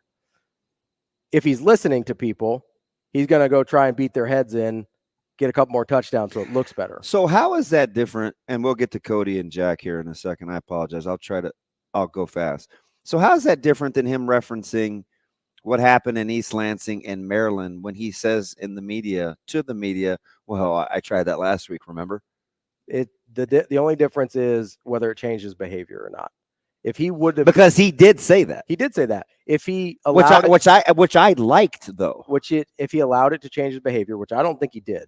I think he was being a little sarcastic in that moment and being like, well, you didn't like it last week, you don't like it this week, so there's no magic formula to doing this. We just got to execute the thing we call, right? So to me, if it influences your behavior, that's when you're listening to it. You can reference it and talk about it and be open about it. That's kind of what he does with everything, right? But whether or not it influences your behavior and decision-making, that's when it's getting to you. Yeah. Let's get to Cody on the hotline here. Cody, what's going on, bud? Nothing. I'll make it quick because I know there's another caller. And hi, Commander Cody. Up here in 10 minutes. I can't wait. What's up? First off, Millard South is unreal. Oh, God. Second off, I sent Damon a video to prove that if you swipe left, it goes right to the live feed. I'm afraid. So it's okay, Mine doesn't. Mine doesn't do that.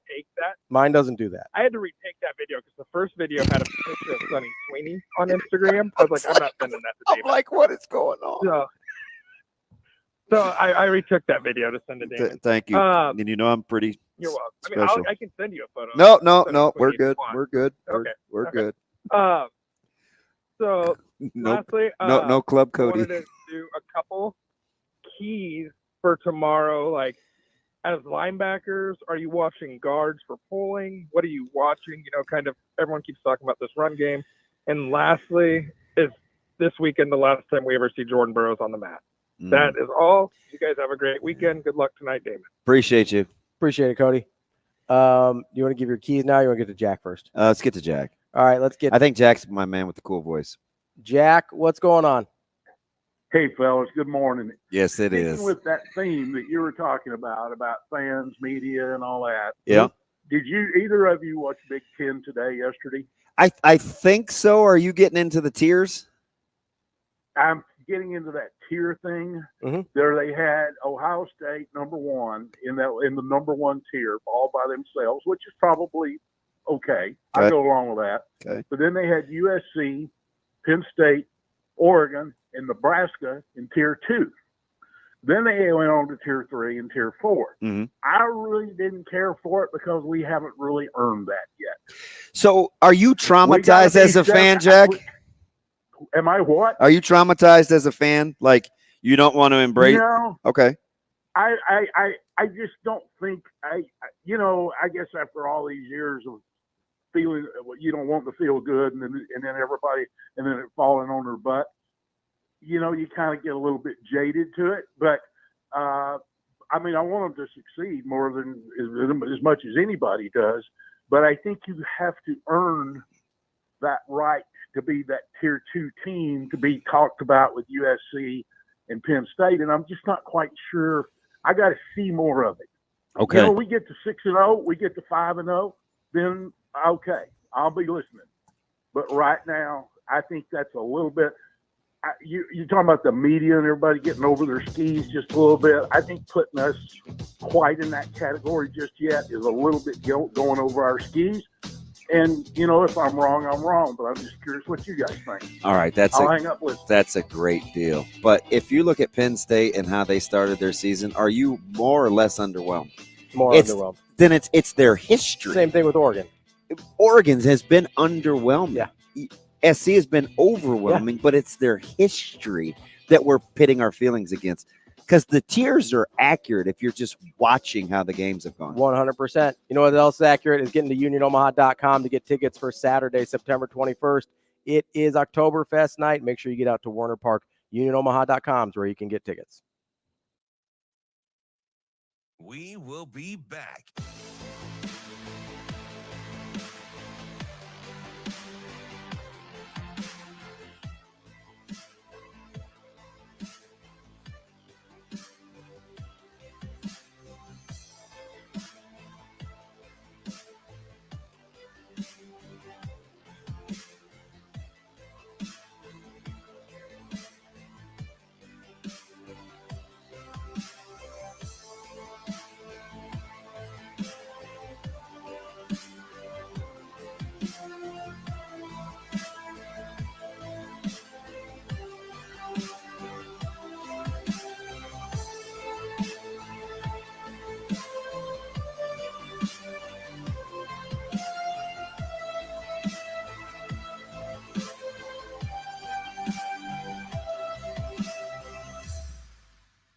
We will be back.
Should I just play the intro?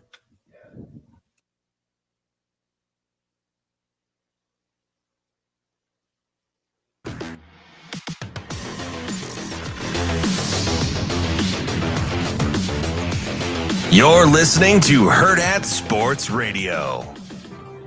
I don't think it's, like I said, I don't think it's a referendum. You know, I think last year had to happen so that this year could happen. Shotgun look, Dowdell off to the right of Dillon. Tight formation to the left. One wide out right.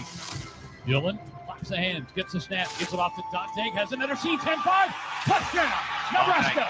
Right, and I know Dillon's getting a lot of publicity, and we have a lot of guys who could be stars. Our defense is a star.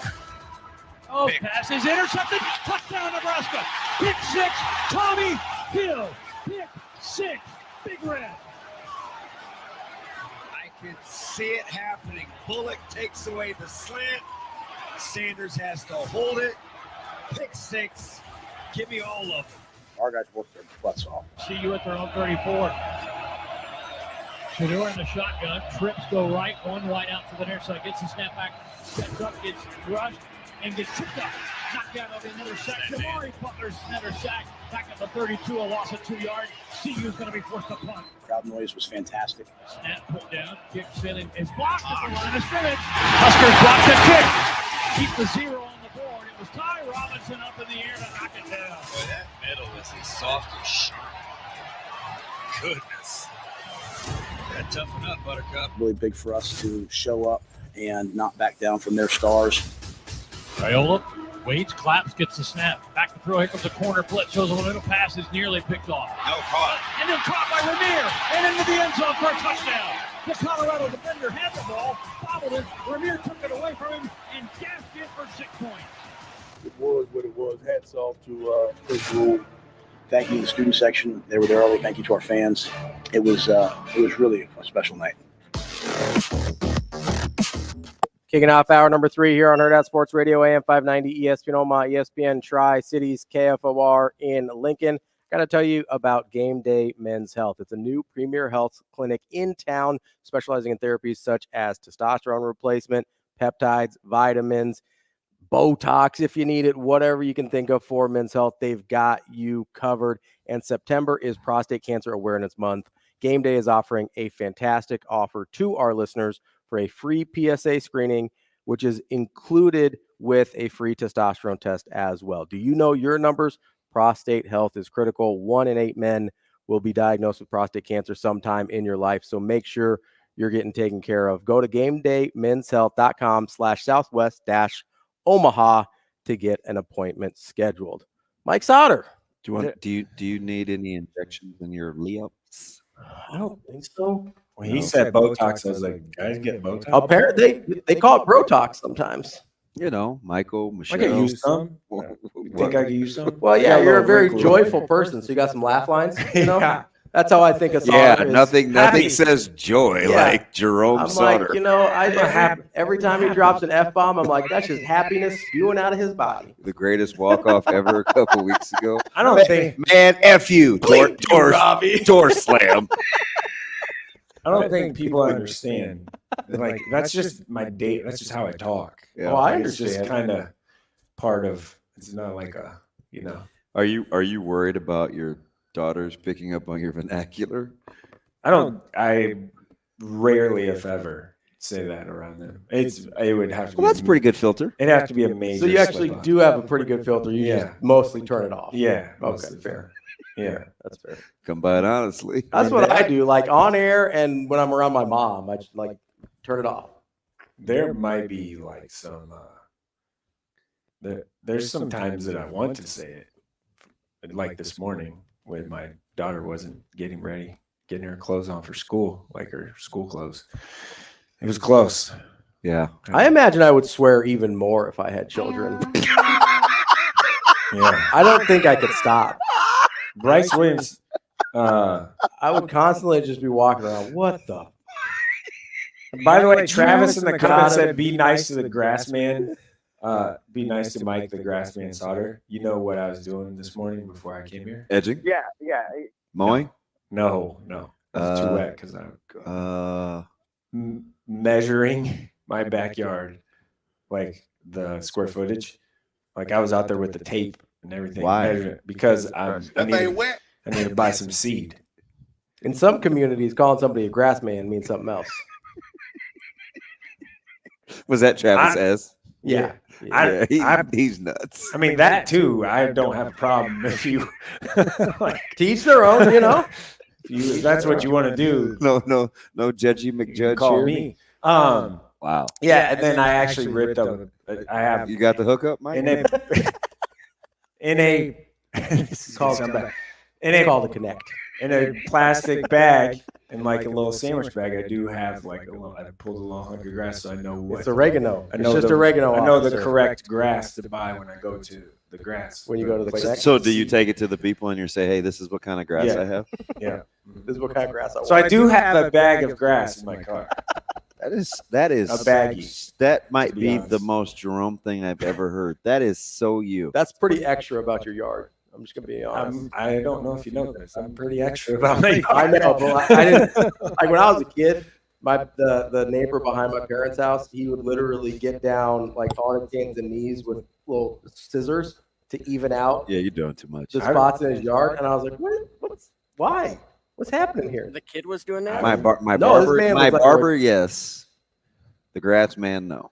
I did that like a couple years ago. Someone was talking about, oh look, I sent him a picture of my yard. Oh yeah, he's making fun of you. And I was like, they're like, you missed this spot, and I literally got scissors out. Serious 2 years ago, and you put that on social media. Yeah, I'll show you. You did that because you're spiteful, though. This was this man's regular activities. Yeah, I don't do that regularly. Like regularly, I think he had the like the little like gardening knee pads that people get or whatever. Like he had the whole thing. He's out there. He had little like quadrants. That's a little aggressive. Like he had like little quadrants like stringed off with it was a whole thing. Wait, I have gone strung or string? String. Did you say stringed I off? said stringed off, yeah. Are you Bob Diaco with the string? A string? That was fun. That's not the strain you'd be talking about, though. Saying strain or strange? We're talking Sautter or Shay? Oh, man, over here talking about red hairs. Anyway. So I got some more yard work to do today, is what I'm saying. In my plan. Oh, is that what you call it? Yard work. What's the game this evening? I'm going to go to my daughter's soccer game at 5:30. First time I'm able to do that. Might be a good time. Yeah. Who has on a Friday night? Who has 8U soccer games at 5:45 on a Friday night? Like who does that? That's in the fall. That's tough. Not great, guys. It's not great. Not great. So anyway, I have to go to her game. I don't have to. I get to go. Yes. It's support your children's endeavors. It's not an obligation. I'm going you're not mad about daughter's it. soccer game at 5:45 or whatever. And then I am I think gonna go Miller North Papio South. I haven't seen Miller North yet. So besides practice, and then it's actually just right. It's close to where I'll be for this soccer game. 108 and 370. Yeah, I also thought about. I mean, Prep Southeast has my eye, has my attention. I actually think that's a tell you a lot game. Yeah, you'll find out a lot kind of about both of them. I think is Southeast for real? Can Prep get a win there against a quality opponent?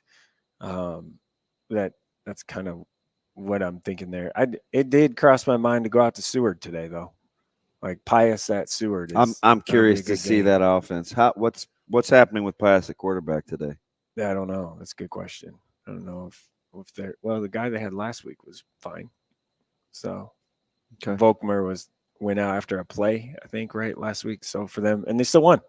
So good. I mean, good on them. I love Treston Haas from Seward.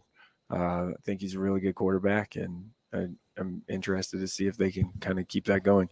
Pius is the surprising team in Class B, being filling awful triple what are XC. You doing? This is a huge. You losing weight over there?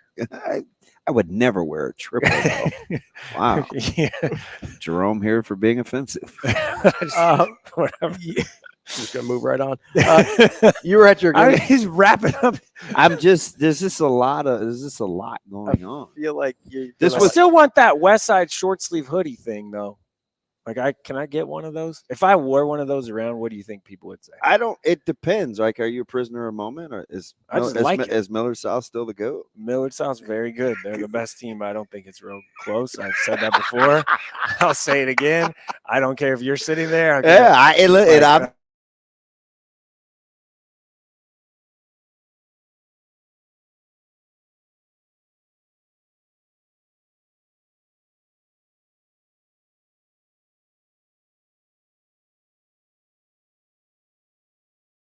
them out. I mean, it's a good team, like really good team. You were at North Central. No drama. It was great. There was no personal fouls. There was a hell of a lot of penalties, but there was no personal fouls. That's beginning to kind of be incredible. There's a lot of penalties. Like a lot. I'm telling. So Central, like I think the last time I heard Sharp on the broadcast with Docs, Central was up to 16. Yeah, it was probably some. I mean, it was. Did they have 20 in week 1? Yeah, they did. I mean, it was like just crazy stuff, like encroachment by the defensive line when all the offensive line did was break the huddle and get set. And you have an encroachment like in the fourth quarter. And then they call for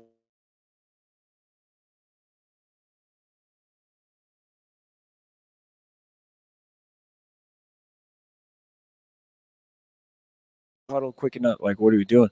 Just small stuff like that. I was like, man, this is like, come on. Does Ackerman have a college career in punting? Did you see him pick up the ball? He's pretty good. It was a bad snap and fumbled around. Dude picked it up and kicked it about 40 yards with his left foot. Yeah, he's not left-footed, right? I like him. I've liked him. He's pretty good. He's really good athlete. Big Clark guy. I was standing there like after all the photos and stuff. I went over, said hello to Coach Rule, and like that play where he picked it up and kicked it on the run with his left foot. Coach Rule was like, I was standing there with him talking to him, and he's like, "Do you see that?" And we're like, "Yeah, that was crazy." So what do you think about Max Clark? Like Max Clark, frame wise, I don't know if there's a lot more to go there. So that one is a little. That's a little. It's concerning. weird seeing a number 10 patrol the middle like that. Yeah. That's not a small guy like Jason Martin, because Jason Martin was one of my favorites. He's top 3 middle linebackers I've ever. He's in the Bo Ryan. He was just 5'8" discussion or whatever, 5'10" maybe. Like I think 5'10" is generous. That's all. He was just short. He was so good. Definitely in the Bo Ryan, Tommy Connolly. But back to him. But I mean, back to him. He's aggressive. He's physical. He's a leader. Like there was one. I thought he was going to lose his mind on that personal foul because that was not a. That was anyway. But there was a lot of penalties, and what was crazy was the most blatant penalty of the night.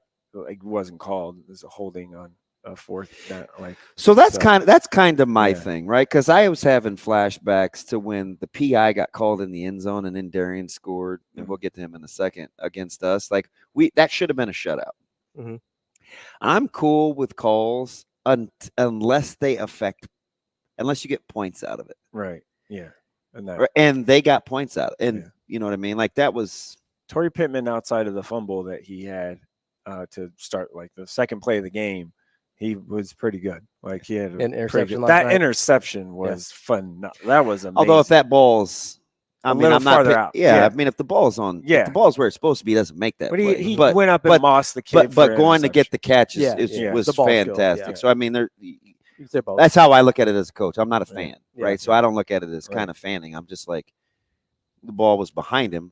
Pittman made a good play. That's what DBs should do because he's a really good player. Really good player. Was he 27? The DB that stole the show though was Darian Jones. Darian had a great like night. What didn't he do? He had the forced fumble. He had the pick. He could have had the pick six. He could have. Should have. Probably. Too long touchdown reception. So what was the ruling when he came back in bounds? Did he establish They play? said he was pushed out, and he must have established back in because they called PI. So two guys I kind of like in a obviously not a win effort. I told you before, I'm a big BJ guy. I like Central's quarterback. He was running for his life last night and stood in there. Like, and his expression doesn't change. Nope. Yeah. And I like Yasir Grigsby. Yeah, Yasir's going to be really good. Like his dad's Courtney, obviously, and like still wearing the deuce. Yeah, number 2. I got Shafe was there last night. I guess he's like, hey, who's outside or whatever. I go, well, Yasir Grigsby is just a freshman. He's going to be really good. That's Courtney's kid. I said, he goes, what number? I go, I said, he said, what number is he? I said, he's number 2, like his dad was. So my first thought was like, oh, Grigsby, there's another little brother. Nope, it's his son. Yeah. Listen, I'm telling you, a guy that is flying under the radar because of his size, but he is legit is Dortch. Yeah, he's little. Woo, he brings some thunder. He's got a little he's got a little chip on his shoulder too, because it was weird I was standing in the back of the end zone and he made a play or they made a play. And he turned around and was just talking, not directly at me, but like talking to people. He goes, I told y'all doubted us, whatever. And what's funny was Matt Clark was there too, like heard him say it. And I just kind of yelled, I go, who you?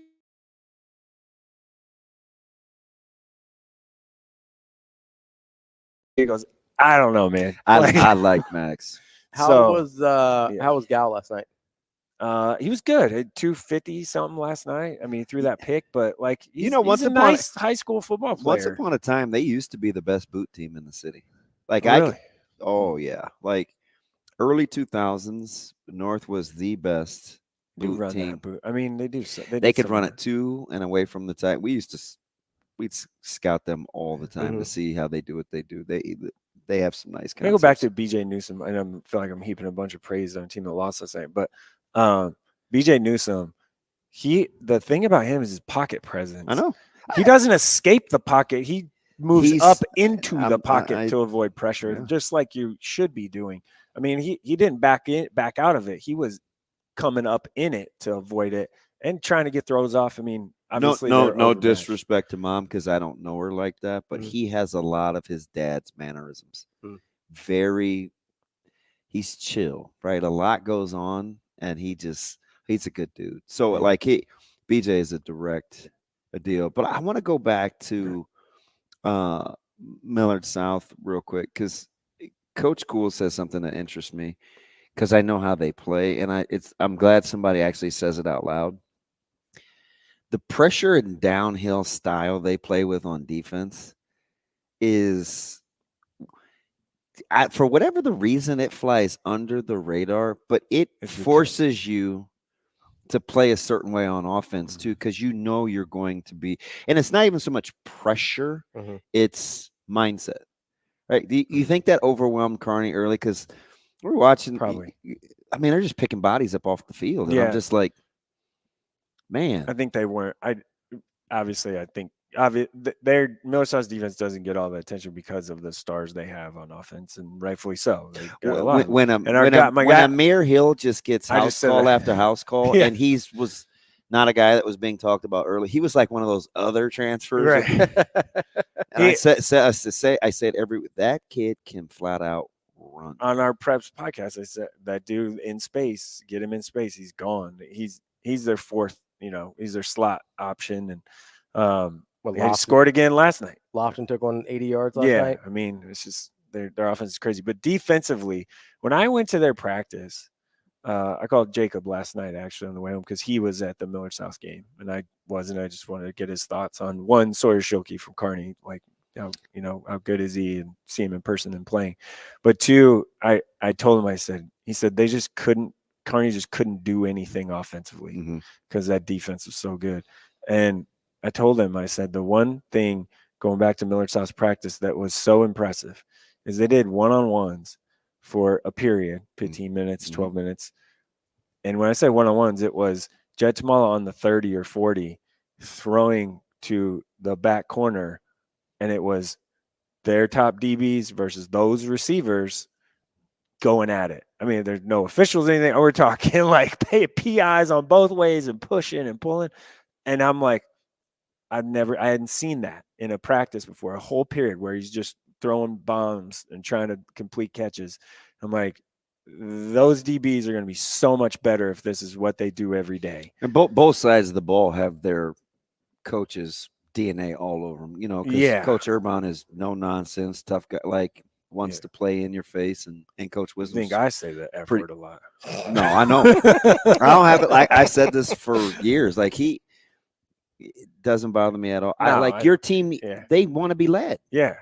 No, he's done. They've done a nice job. I think I've said multiple times. I think they're really good. I think they're the best team.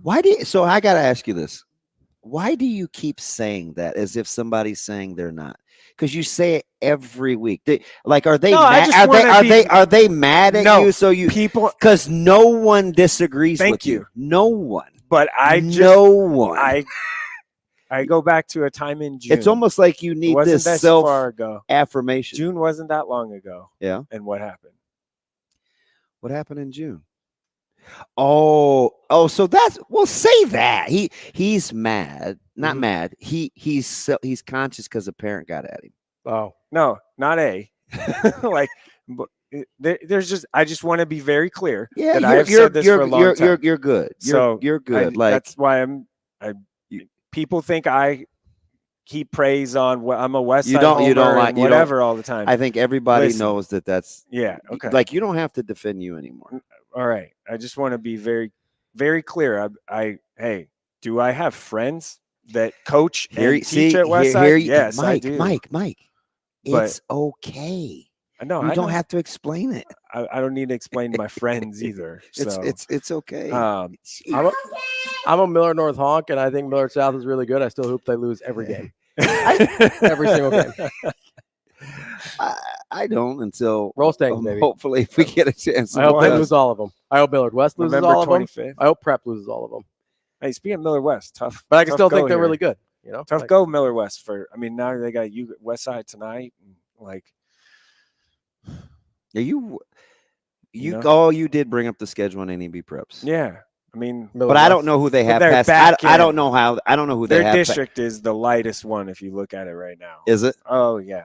Okay. Like the two that you know how they always do, like, okay, these are the traditionally 1 and 2 good teams. Like Grand Island is that too.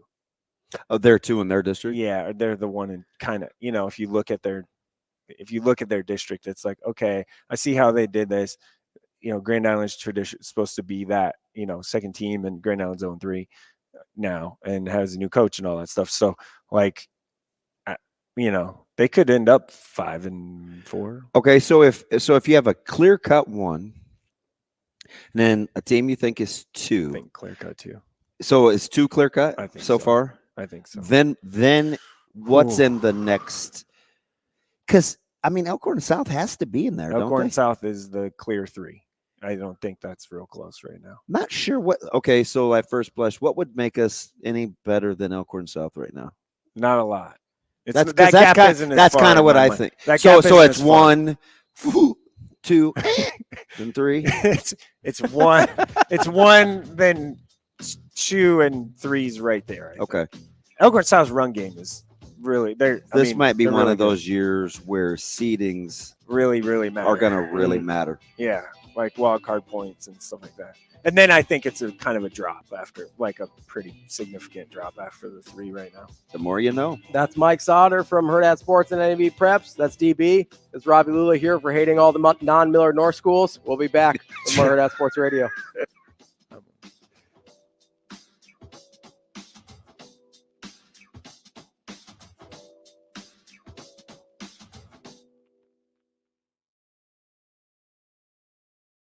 We will be back.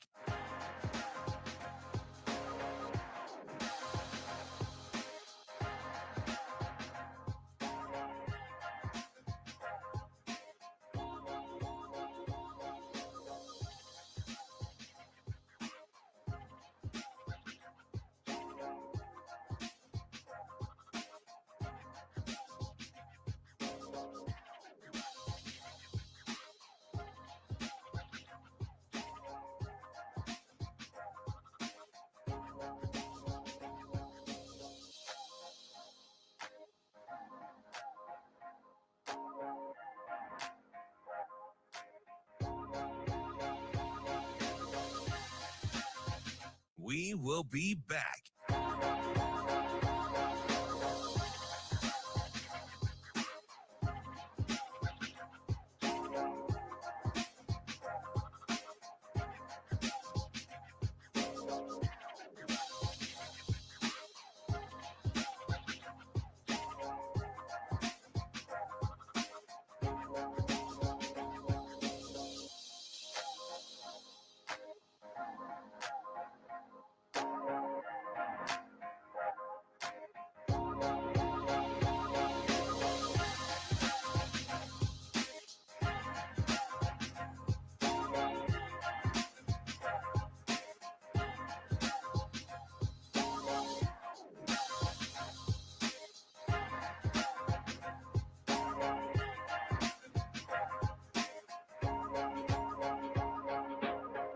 We will be back.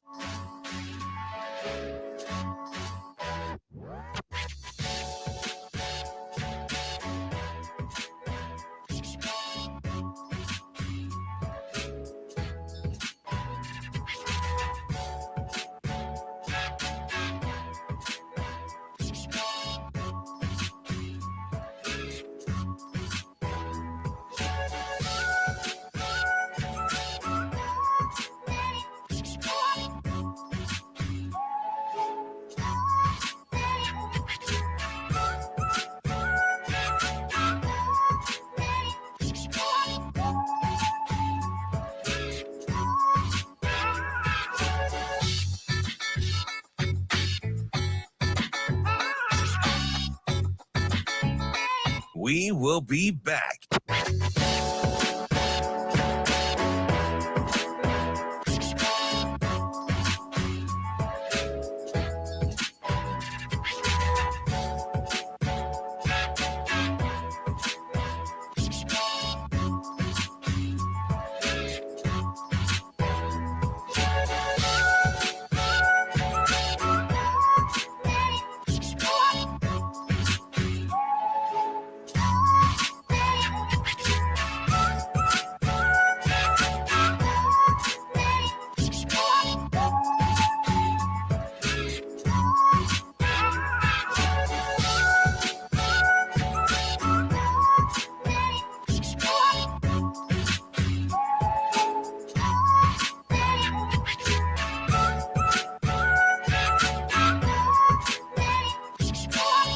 We will be back.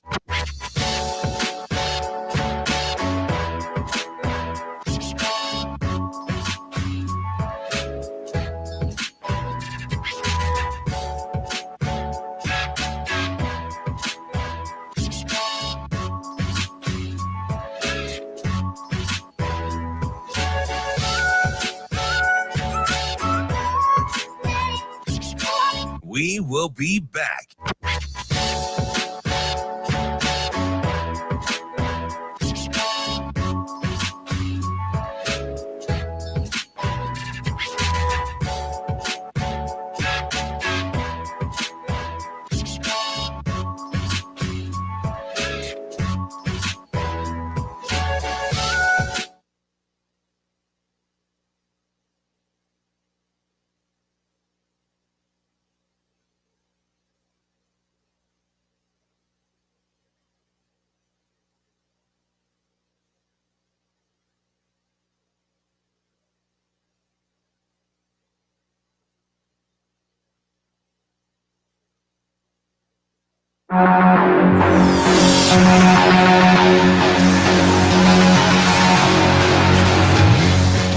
You're listening to Hurrdat Sports Radio.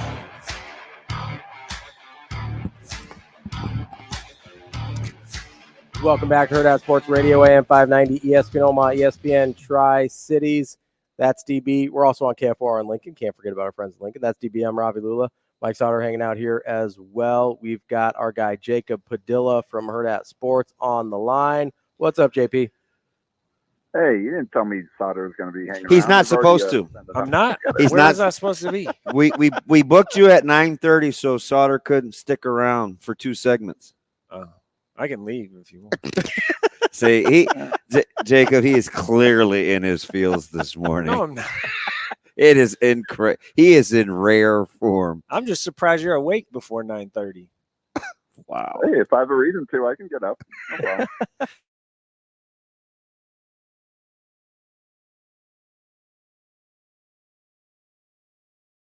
Back.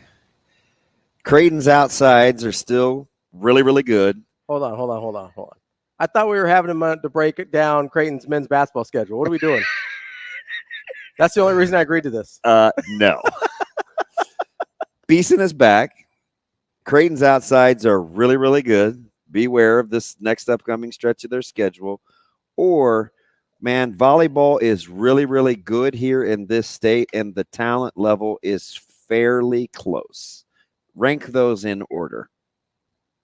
So I think for importance, still got to prove it, but the Beeson one is the one that I had it going in. I think the talent level is something that we already knew and we talked about going in as well. Wasn't surprised at all by how the match. I mean, that they were able to take the swings or the kind of the way the match took so many turns, maybe a little surprising. But the fact that going in, it was really competitive. That wasn't a surprise to me. And Norris Hiss has done it for a long time now. So who was your player of the third set? Harper or Sis? Do you give the advantage to Sis because Creighton ended up winning? Because Harper took some huge swings in crunch time too. So I'm definitely giving it to Nora overall. They were down 20-16, and that was ball game. Like that, they're heading for a sweep. You're in trouble again, and then she just decided, no, that's not happening, and took over, got them tied, and then from there it was Harper and Ava Martin going back and forth, just trading massive shots. That was really fun to watch, and then it ended up being Ava and Nora kind of trading off on the final kills to finally win the set for Creighton. But yeah, that was a lot of fun to watch. That third set, one of the better games that I've seen in a while, with the Stars kind of stepping up and showing what they're capable of. So yeah, Norris is very, very, very good. And I'm so glad that just volleyball fans got to see her play in this match after what happened last year. It was such a deflating thing going into that match. Just kind of surprised out of the blue. Wait a second, what? She's not warming up. We're all scrambling trying to figure out what was going on, and ended up missing 11 matches with the injury, I believe. So that was rough for last year. So I'm happy for her. For Lindsay Krause, you got to share that moment with her before the match. Yeah. And then for volleyball fans in general that got to see what kind of player she is finally at the Devaney Center. Okay, so part of the reason I like using the Husker Radio Network with television is partly because I'm employed there, but the other part is I like Lauren Cook. And I love Baylor, but I like Lo Cook because not only is she a coach's daughter, she doesn't always agree with Coach Cook's philosophy, which I think is incredible because she has very strong opinions. So the whole Andy Jackson phenomenon and hitting from the middle, and she's I joke about it all the time. She's a big STM, set the middle, and it was starting to come to fruition. Is that a way, in your opinion, that you think Nebraska can play going forward, or was it just something that was rolling and working that night? So much of keeping the middles involved has nothing to do with them. It's the passing. It's handling the ball, keeping themselves in system so that their setter has a choice to set anybody. A lot of time, if it's not a great pass, if she has to run across the court, the timing to get the middle involved is so much more complex than in the pins where you just kind of throw it up and let them go get it. Whether it's the slide or the quick set, the timing has to be right, or that's not going to work. Or the setter, if she's not feeling it, she's not even going to try it because it's easier to mess up. So that's kind of how you see like the number of sets going here versus theirs. The left side usually get the ball if everything's not perfect. And if you're staying in system, you get a good pass, then you can go wherever you want. And Cook said he told Bergen in that one, set Andy as much as you can. And she certainly listened. Career high in both kills and attempts for Jackson. And it was interesting. That was, I think, part between Beeson and the middles. That was the difference in the match, because I definitely think Creighton got the edge. Outside hitter. Yeah. Yeah. I think Bergen outperformed Kendra Waite probably. Like Kendra, I thought she's so impactful in so many ways, and Nebraska was able to kind of not allow her to do that, to be super impactful as a digger, as a blocker, as an attacker, in addition to her setting. So that was the key as well. But I think that the middles, they had no answer for Andy and Rebecca as well early on. Eventually, Creighton settled in and kind of keyed in. Yeah, Alex, she did get. That's a good point. She did get off to what was almost going to maybe be a dominant start, and then they kind of figured it out.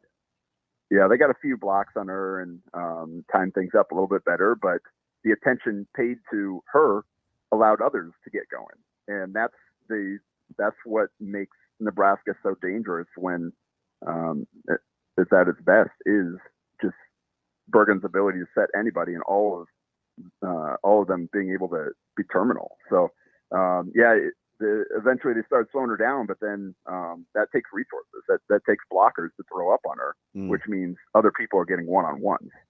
So yeah, that's always going to be a key. There's a reason Lauren West is so believes in that so strongly. She's great, man. I like, she just kind of swims upstream. I enjoy her. Yeah, we got to work with Lauren for a bit at Hill Varsity. Had her write some stuff for us, and she's great. Nebraska's lucky to have the not just the team, but kind of everything around Nebraska volleyball. Like I think it's a really good team. You got people that care about the sport, covering the program, and so it's. And she's quick. She's like, hey, why it's not a kill? Because the set was late. She has to give a half swing. Like, we're talking milliseconds here, but it is what it is. And I'm just like, yeah, what she said. You know what I mean? It's just like she's really good. She's really good, and it fits nicely with the Kabooms and Stonewall Jackson, and it just Anyway, go ahead, Robbie. Jacob, I know that Nebraska had kind of been trying to find themselves a little bit before that Creighton match. They've only played one match since then, the 3-0 last night. Or no, excuse me, that was Arizona State, Long Beach State, my bad. Although Arizona State is better than people think. They played tonight against Arizona State for the first time since that match. Do you think having a lot of adversity like that in a match against a high-quality marquee opponent can help kind of help them figure out who they are and who they need to be moving forward? Yeah, and that was big, especially after the way the SMU match went, to kind of turn it around the other way and to face some adversity and power through and come out on the other end. And Cook mentioned it, just that was their first fifth game this season. And 5-gamers are always just so different than everything else, because the sense of urgency, the pressure is so much higher because it's such a short game. You come out and you fall behind early, it's really, really hard to get back into it. And that's what we saw for Nebraska side. They came out and got off to a great start, and then Creighton was chasing the rest of the way and never found a way to slow them down. So that'll be big for them moving forward. Just that belief that, hey, we got into a fifth game against a top 10 team, and we really controlled that set from start to finish. Conversely, Creighton's looking at this like, gosh, we have a tough schedule coming up. We'll be right on par. Yeah, and that's Creighton fans are kind of why do we agree to this setup with not really getting a home match and going down here? But there is real value in continuing to play this series, even if Creighton hasn't found a way to break through just yet. Because you face Nebraska, like everybody else on your schedule isn't going to surprise you. Yeah. Like if you're able to go toe to toe with Nebraska, even if you don't come out with the win ultimately, you're going to feel pretty good about yourself going into any match you face this season. And I think Creighton continues to learn from this and to plays a part in elevating their program, getting a chance to go play and against one of the best teams in the country and learning about yourself. And it happens early on the season. So now they've got some time to figure some things out, although no time to relax for either of these teams because the non-conference the rest of the way for both of these teams is ridiculous. That's Jacob Padilla from Hurrdat Sports. We appreciate it as always, Jacob. We'll talk to you soon. All right. Thanks, guys. Thanks, JP. Matt Vrzal coming up next. We will be back.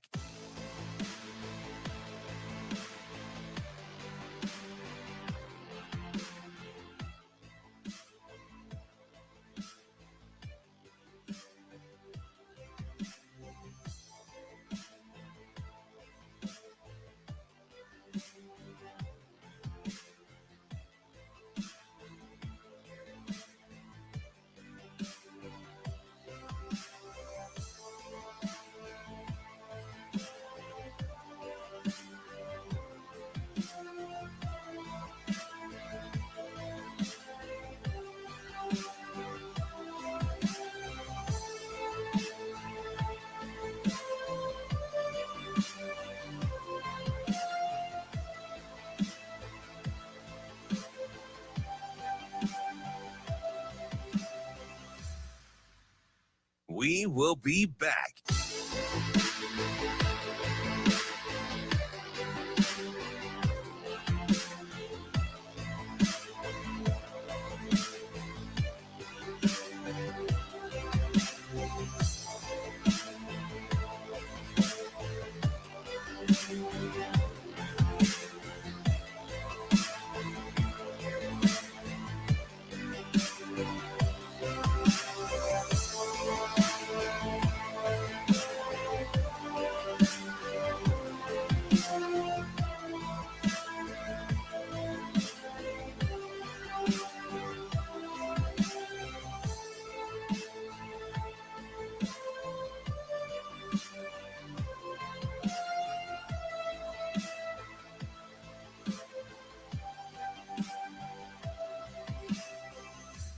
We will be back.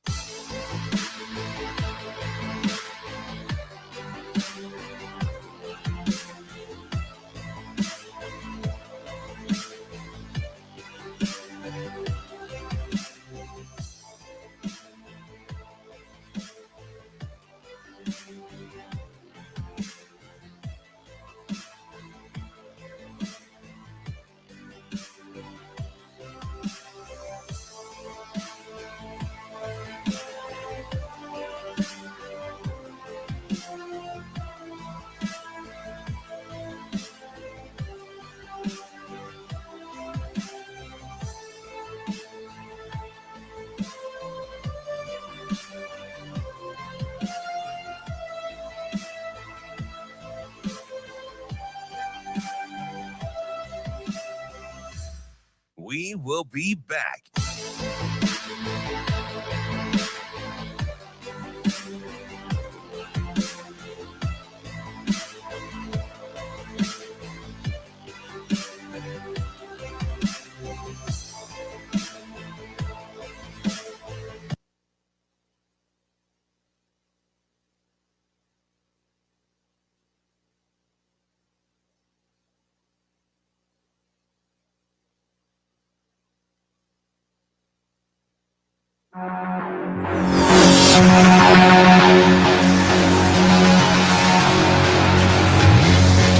You're listening to Hurrdat Sports Radio.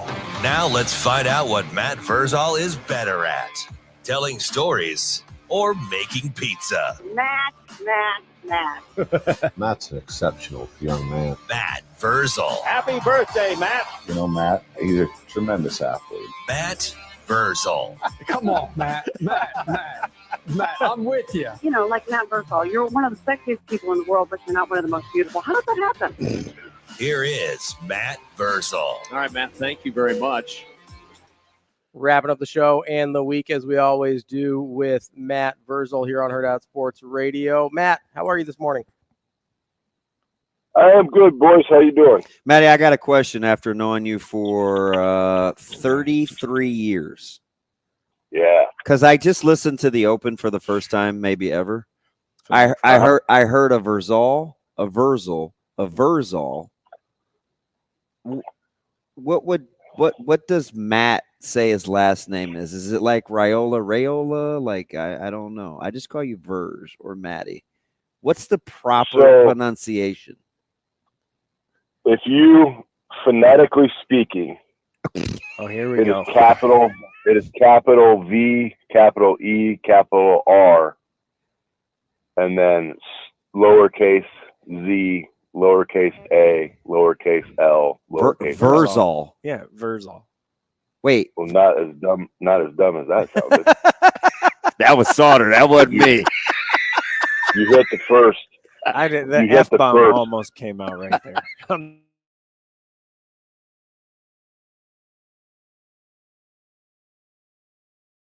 It was like I had to stop myself. Because if you just pronounce it with what everybody calls me when they just say Verz, then you're just throwing all on the end.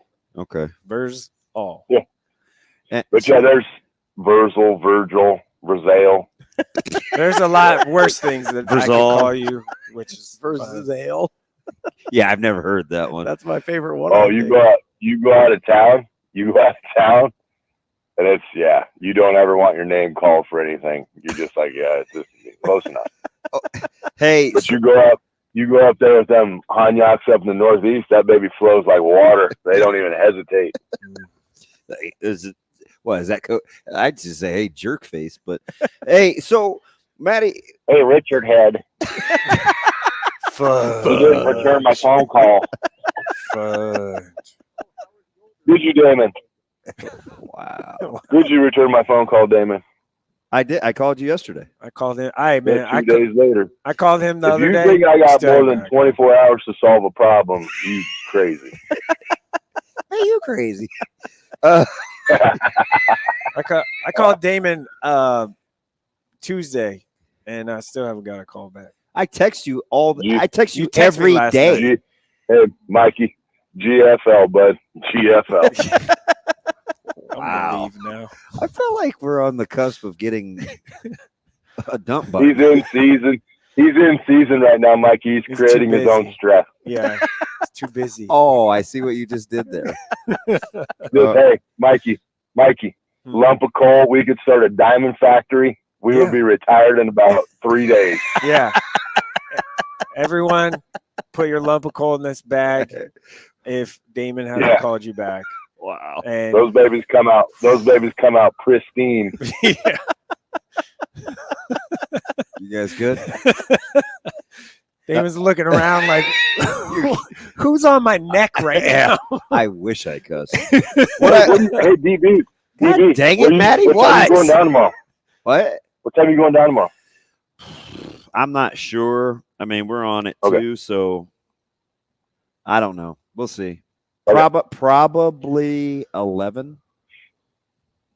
I'm guessing. All right. But so let me ask you something, because Colorado obviously made some adjustments fitting in the run game. Were you surprised early on how they were just, because they played so much man to man, that Nebraska could just like motion them into run game? No, because hubris is a crazy, crazy thing. When you they 100% go into that game saying it's like the old days when you play different, bigger, better schools. These Hicks cannot handle us. We are going to go in there and dominate this. Yeah, their lack of self-awareness was unreal. They were the only people in the world that didn't think that was going to happen. They had no idea what was coming. Hey, it's crazy. Hey, and that's, for me, not my pig, not my farm. You go handle your business your way, big dog. You're gonna have a lot of things. You have a lot of eye-opening experiences as you travel through this process. But we wish you all the best. How many times were they going to let Nebraska run the same concept play over and over in that first quarter? But see, that's the most proud I've ever been of Satterfield. Just keep doing that. Yeah. Just keep running it. If I am not here to help you not be dumb. If you want to be dumb, I'm going to exploit that. I'm sorry. That's the game. Yeah.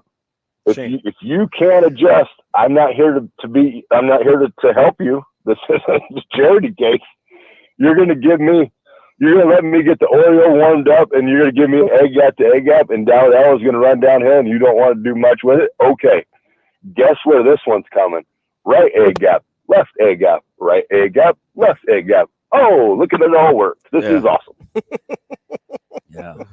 And then, as a play caller, you look brilliant. Like, man, this guy is on it today. It's like, I got 2 plays to call, right or left. Like, this is fantastic. This 147 play sheet, I don't even have to look at it. Get in the headset like, hey, DR, how you feeling? You want to go right or left? Left? Good call, buddy. Get it. Like, it's great. I was so happy. I'm so happy. Verz, would you like to see, because they use the tight end in motion a lot as kind of a lead blocker on some of those run schemes. DB kind of gave the kind of had a take earlier this week that he'd rather see them go out of 2-back instead of having the tight end come in motion as their variation to what was going on. Yeah. Is that you'd like to see more 2-back out of Nebraska? How else? Okay, ask it like this. How else? I'm gonna half bail out of this. Okay. How else would you get to duo? I want. Don't start with me with that Damon. Don't give me this duo and crap. It's all the same scheme. You're just making a dumb name for it, and you're not trusting your player to understand another different way to go. Like, don't. Having a good day. I don't have Scott lunch today. We're open all day. Dude called me Damon. We're good. You know he's pissed. No catering. Here's what I like. Hey, here's what I like with the tight end. Who's Damon in it? The tight ends did a good job of blocking in that game for the most part. But I think you can get creative in some of your play action pass with the tight end, having him sneak inside of that block and be out in the flat a little more wide open than they're trying to force the ball. I thought we would see that more. I thought that was going to be the wrinkle that we saw a little bit more, and they should. But it may still be coming. Tried tight end bubble. Exactly. It still may be coming. Why use it when you don't have to? Yeah. No reason. Yeah. Why?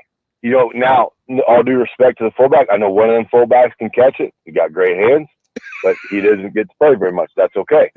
But now you can throw that variant in there, and they're going to say, oh, well, they're doing this with Fedone so they can sneak him out, or Bo Richter.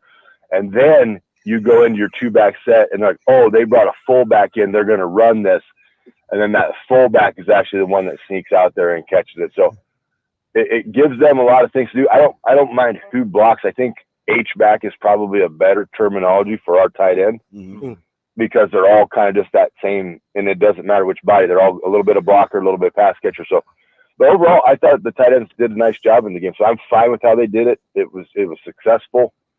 Let's just keep momentum going. Do you want to tell them or me? You go ahead. It's Fedone. And it's I know. And it's Borkature. I know. He knows the fullback's name. Liebentritt.